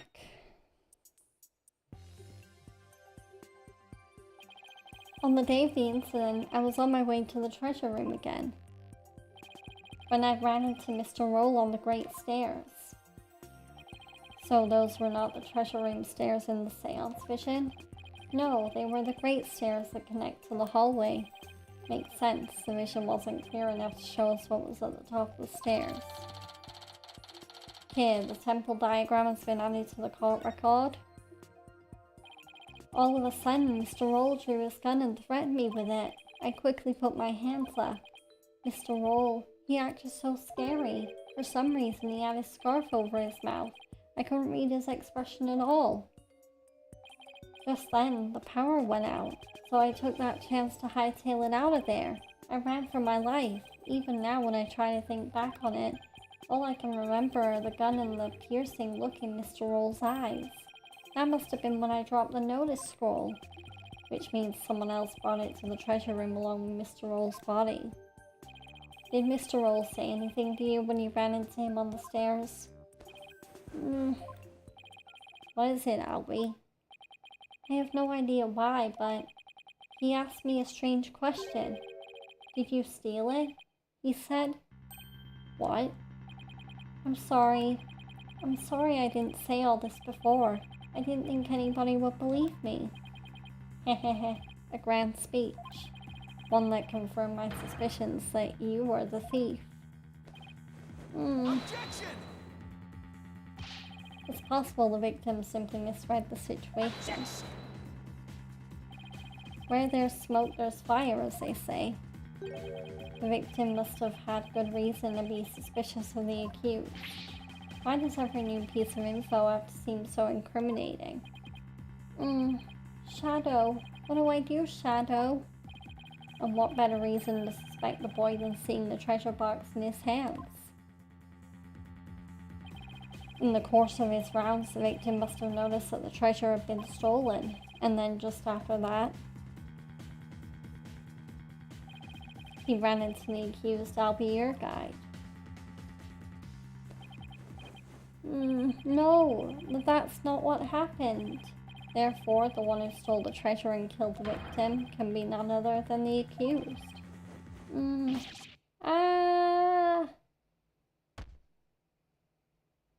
Oh my. Is that... What's that on Albie's? Oh, is it a dog? What now? Hey, Shadow! Down, boy! Well, what do we have here? I'm sorry about this. This is my dog, Shadow. You nearly gave me a heart attack. So that's what was making his bag move. Can you quiet that yapping mutt down? Shadow says that Mr. Roll made a mistake. Can understand him?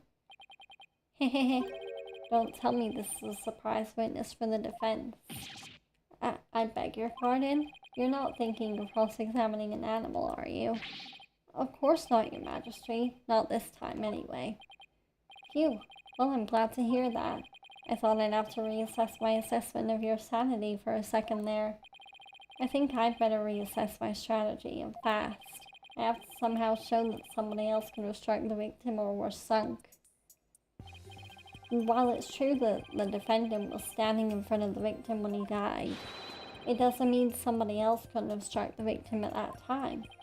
If you're going to go that far, then I hope this means you have another angle of approach ready. Exactly. I mean, who but the accused standing front and center could have done it? Unless you can back up your claim, it's nothing more than conjecture. Okay, come on, Phoenix. I know I can think up something convincing. Okay, where else could the victim have been struck from?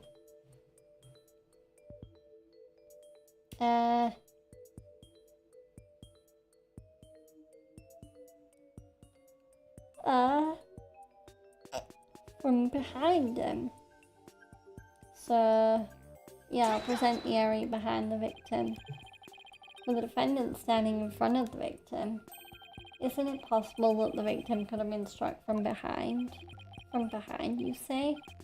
I see. Yes, I suppose it's not outside the realm of possibility. Good, now at least I have some breathing room. But who do you suppose it could have been? Oh, the true culprit, naturally. Pardon me. The one who actually committed theft and murder.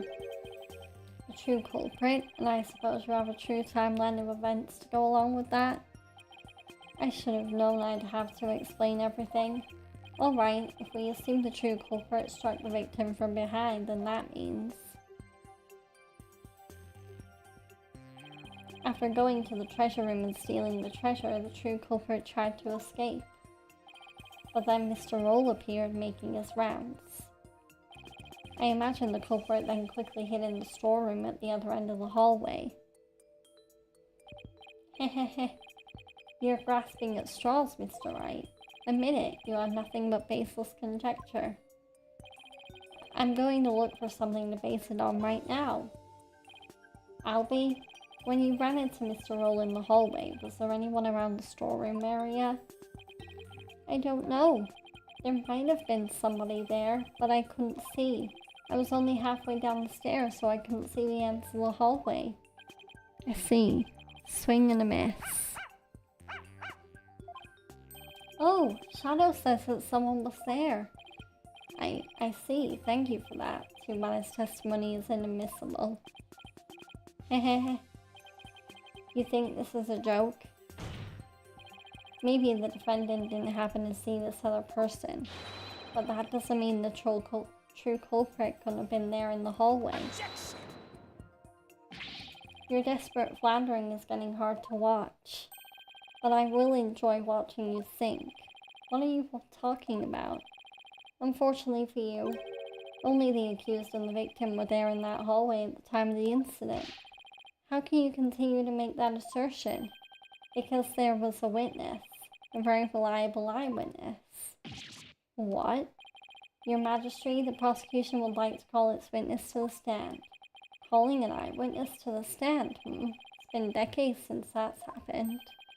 And unlike the defense's witness, you can rest assured that there are no pets involved. That was a low blow. Very well, I'll allow it. And now for something we've not heard in quite some time. Bring the witness to the stand.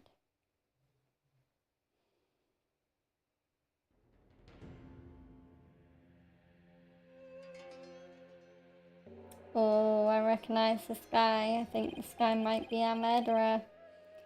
Witness, please state your name and occupation. Pease Lubin Understanding's the name. I just realized that's a pun of peace, lube, and understanding. I think it's a pun of peace, love, and understanding. Oh my god. I'm like Temple's head monk. Can you dig? Oh, if it is an instructor understanding, you're the eyewitness instructor.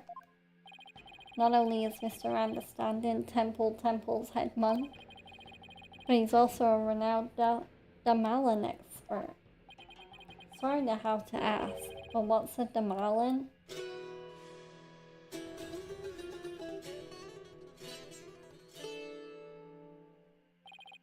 Check it. Here she is, my sweet serenader, my one and only. Ruby, right? But you heard our sultry sounds once before, brother. Dragon and tiger.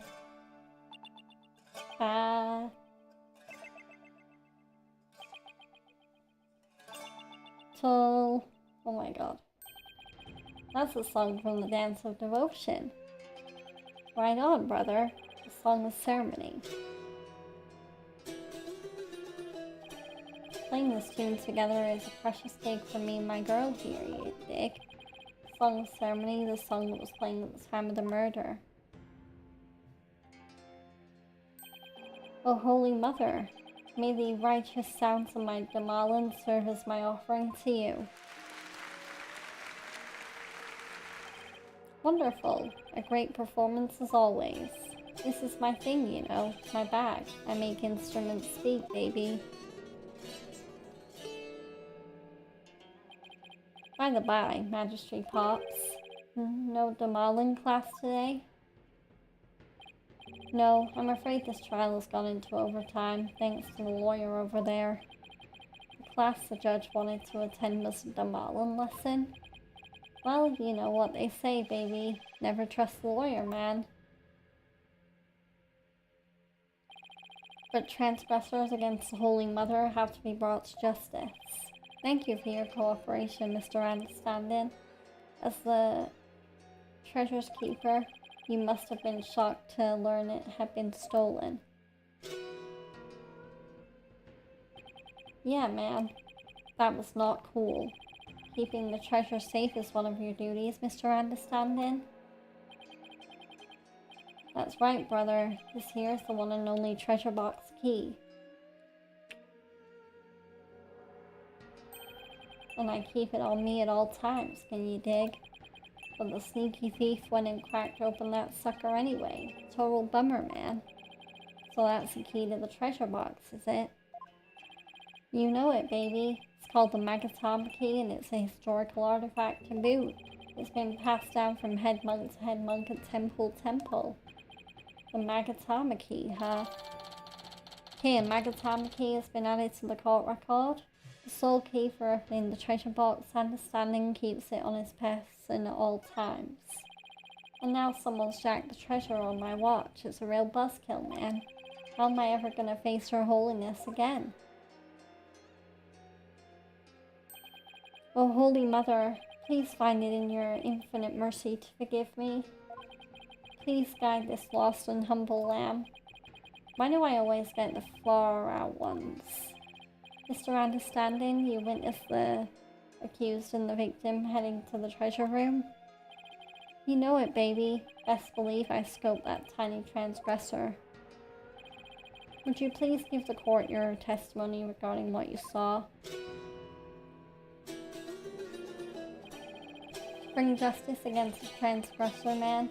Yes, of course, I'll do all I can. In the name of Her Holiness, I vow to sing naught but the truth I swear to bring. Hit me. Okay, time for Understanding's first testimony. What I saw, baby. After the morning dance of devotion, to go back to my chamber, I got the notion. Don't you know my chamber's on the way to the temple's treasure room? Hey, hey. Any small footsteps I can quite clearly hear. If anyone to the treasure room goes near, Albie was the only one. Albie was the only one. Before the blackout, one other than roll. Only Albie to the treasure room did stroll.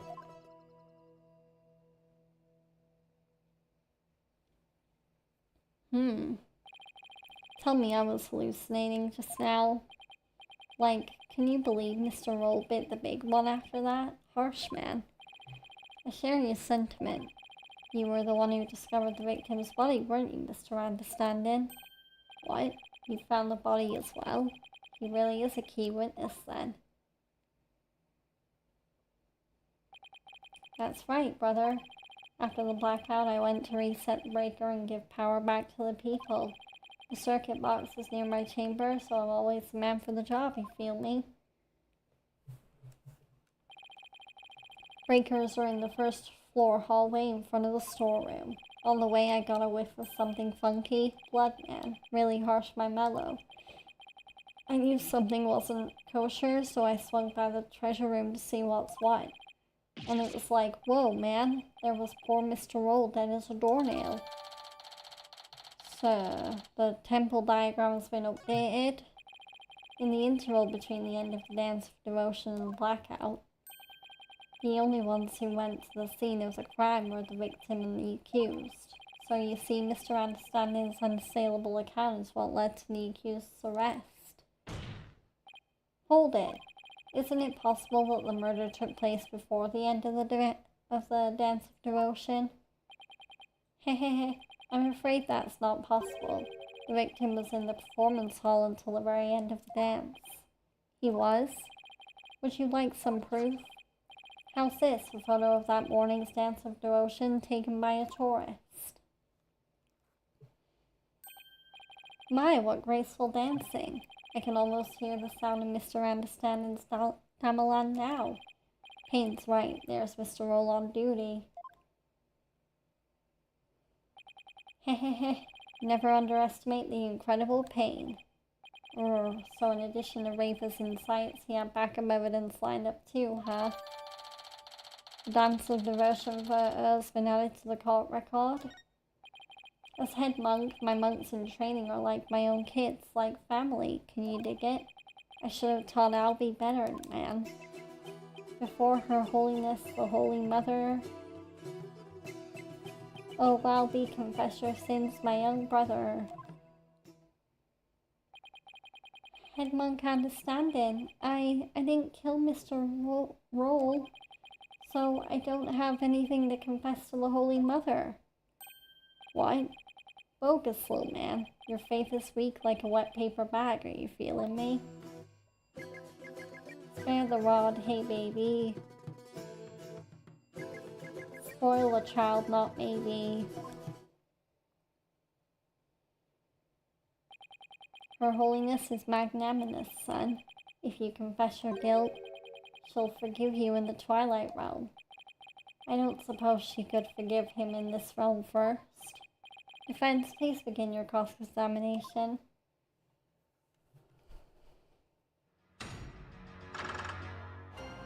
Okay, so... after the morning dance devotion, to go back to my chamber, I got the notion. Press. I have a question. Lay it on me, man. How dare you interrupt the performance of the great peace, love, and understanding? I was really enjoying that. Sorry, but you know, there's something about that name I can't put my finger on.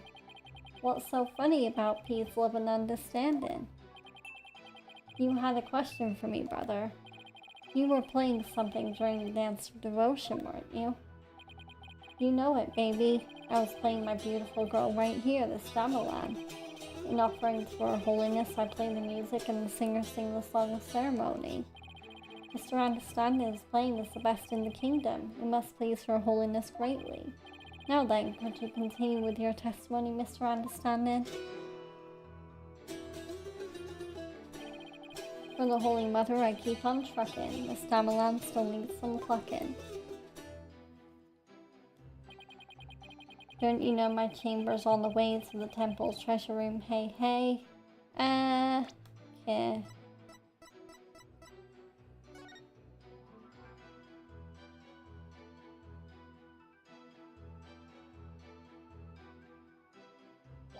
Okay, well, yeah, I'll press there. Could you please point out one more time where your chamber is located? Yeah, man, no sweat. My chamber is on the way from the performance hall to the treasure room, so anyone going to the treasure room would have to pass by Understanding's chamber. Give peace, living a chance. Any small footsteps I can quite clearly hear if anyone to the treasure room goes near. Press. Even from inside your chamber, you can still hear what's going on outside. Temple is a revealed building, built from Mother Nature's finest. You can hear a pin drop through the wooden walls, you dig? In an old building like that, I guess the walls must be pretty thin. And that's how Mr. Understanding could know the culprit's movements. It's all thanks to the Holy Mother's divine protection. Right on, my man. I dedicate this testimony to Her Holiness.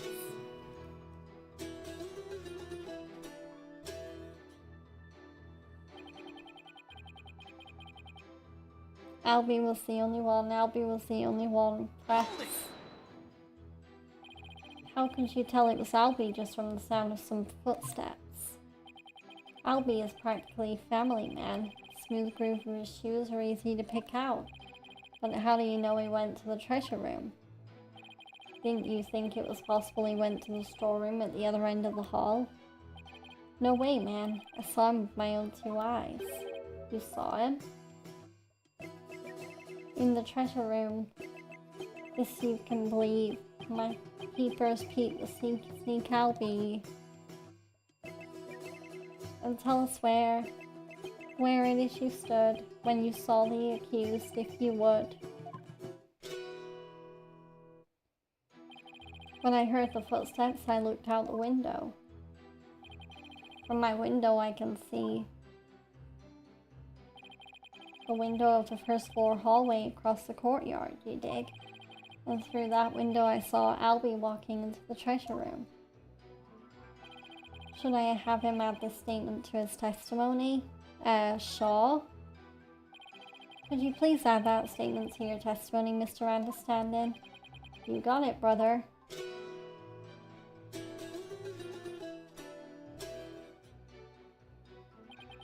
Okay, through the window I did spy little Albie with my own eye.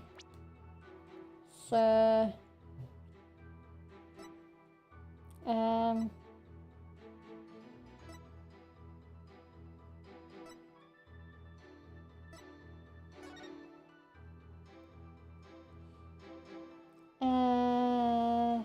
Okay.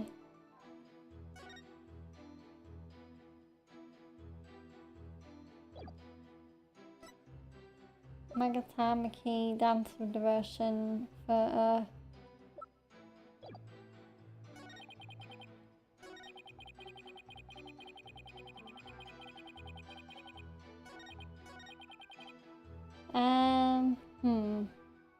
I don't know whether I can disprove that with evidence, so I'll just try pressing it.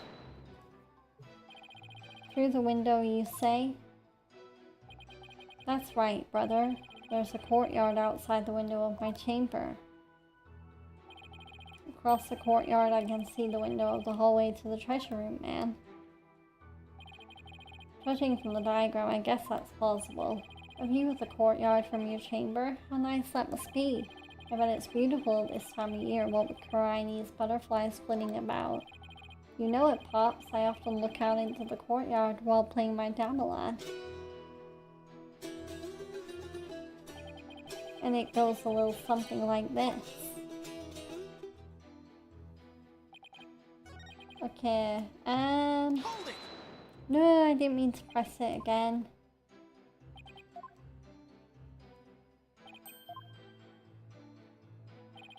Clearly I need to present something on that statement, but I'm a little foggy as to what to present. Unless I present the... Maybe I just present the diagram? Objection! No, that didn't work. Oh my god.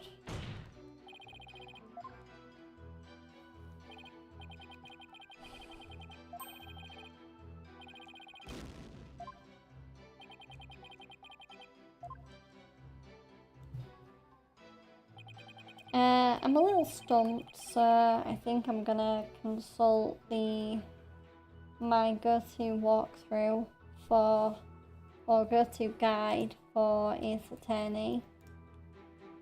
So, Spirit of Justice walkthrough, strategy wiki, there we go. And where is it? Okay, 4 and 10 about trial data 1.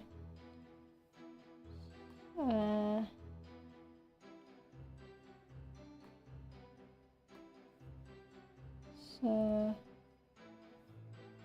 I'll go PS4. And then, okay, so only statement present the notice. Okay. Present the notice. Let's see. Oh, the hallway shutters were shut. Okay. Yeah, that makes sense now. There's something off about that, Mr. Understanding. Hang on, let me click on the game again. There we go. My music is off. I'm sorry you feel that way, man. Maybe this vibe ain't topping the charts where you're from. What's your poison? Orchestra, jazz, soul? There's nothing wrong with my ears, witness, but something's not quite right with your eyes. Mr. Understanding, you've been lying to this court. Now why would I lie? I got nothing to hide. Truth and truth alone is all I sing. Lying, y'all, not lying ain't my thing. I contend otherwise. Do you recognize this object, Mr. Understanding? It's a temple notice, man. What of it? In this notice, the following instruction to the temple monks is written. All of the hallway shutters will remain shut for today's dance of devotion. What you talking about, Phoenix? I'm talking about the fact that from your chamber, you couldn't have seen anyone going into the treasure room through those shutters. Ah! Looks like you didn't get the memo. No way! I don't believe it, man. If you don't believe it, why don't you read the notice for yourself? Let's see. Something something, will something, for something something. Is that your idea of reading? I'm not so hot at reading Khura'in, man. I usually get one of the other monks to read stuff for me, you know. Doesn't that make your duties as head monk a little difficult? Hey, cut me some slack, man. I only moved to this country 6 months ago. That's quite recent, isn't it? So, how did someone who's only been here 6 months become head monk of a temple? Hi, Ibrahim, welcome in. How little you understand. Religious faith can't be measured in months or years. I've only been an adherent of Khura'in for 3 months myself. The Holy Mother's teachings really spoke to me, prompting me to stay in this country. Or was it the fact that there are no lawyers here that spoke to you, Mr. Payne, I know just how you feel, my man. Her Holiness's teachings spoke to me too. Ladies and gentlemen, I present Brother Dumb and Brother Dumber. Well, I know why Payne suddenly became a believer in Khura'in, but could Understanding have had an ulterior motive for becoming a believer too? Mr. Understanding, were you really in your chamber as you claim? Well, what? Hey, be chill, brother. Weren't you instead somewhere else? Mr. Wright, what kind of nonsense are you spouting now? According to Mr. Understanding's testimony, you saw Albie with his own eyes. Therefore, is it really nonsense to suggest he could have seen Albie from somewhere else? Well, do you have a theory, Defense? Do you know where Mr. Understanding was, if not in his chamber? If he wasn't in his room, then if Albie had gone down the hallway towards the treasure room, there are only a few places he could have seen Albie from. I do have a theory, Your Majesty. Let's say the witness really did see Albie going toward the treasure room. What then? The defense proposes this is the only place it could have been to see Albie go down that hall. Okay, I'm going to just present here the bear, but you just suggested earlier that that's where the true culprit might have been. True, but no matter how I look at it, this is the only place Understanding could have been. Mr. Foreign Lawyer, don't tell me. Are you accusing Mr. Understanding of being the true culprit? Accuse. Yes, Your Majesty. I contend there's a strong possibility this witness is the murderer.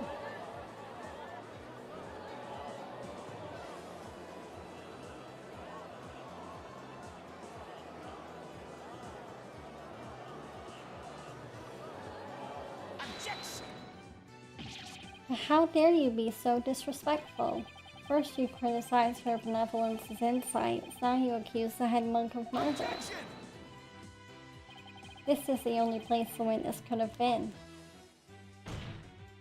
If he was here, he could have struck the victim down from behind and moved his body to the treasure room. But that's nothing but groundless conjecture. And there's one more thing. Do you remember what was said in the opening argument? During that argument, it was suggested that Albie used his position as a monk in training to get his hands on the treasure. That's right, and what of it? Well, why don't we try this twist on for size? The thief used his position as head monk of the temple to get hold of the treasure. What? What? You joshing me now? The key to the treasure box has been passed down from head monk to head monk. What better position to be in if you want to steal the treasure? You can't possibly be serious. Does this mean you're claiming that Mr. Understanding's oath of faith is nothing but a lie designed to get him close to the treasure? The witness hasn't been truthful in his testimony to the court, so clearly he isn't above lying. You just swear to the Holy Mother that naught but the truth would you bring. In light of that, I don't think it's unfair to call your faith into question. Nah! But this is ridiculous. Are there no limits to what this lawyer will say? I mean, lie is such a strong word. Maybe it was just a mistake.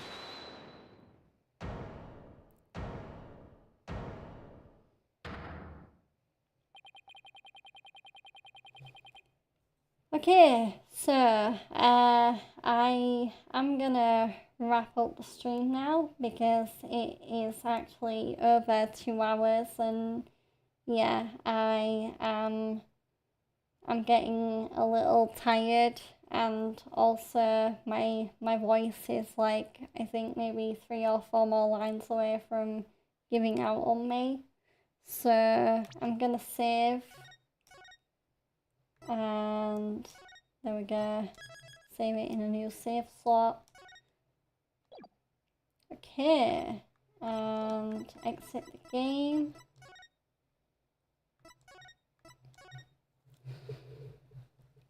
Okay.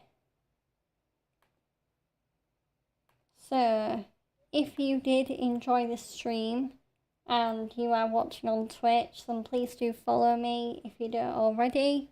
Also, turn your notifications on so you know when I go live. You can also do that on YouTube as well. So, whether you watch me on Twitch or YouTube or even both, then definitely turn your notifications on so you know when I go live. Also, if you're on YouTube, then do like the video if you're watching on demand. React to the stream if you're watching live. Comment on what your favourite part about Spirit of Justice has been so far, and also comment on what games you might want to see me play in the future. And last but certainly not least, definitely subscribe if you want dedicated access to my content on YouTube. Also, if you want to connect with me outside of stream, my social media links are in the bottom right corner. And yeah. So, tomorrow is Tuesday and it is Yakuza Day, so I will be back at my new regular start time of 7 PM BST to continue with Yakuza 4 Remastered. So, last time, I think, yeah, we're still playing as the cop guy, but last time the cop guy actually met up with our first protagonist in Yakuza 4, so storylines are kind of starting to intersect in that game, so hopefully tomorrow's stream will be really interesting in that aspect of seeing the different protagonists and main characters meet up with each other. So okay, I'm gonna end the stream on YouTube so I can focus on reading on Twitch, but I do hope you will join me for more Yakuza 4 Remastered if you can tomorrow. And yeah, I will see you all later, YouTube family, and I hope you all have a great day. Okay, bye-bye.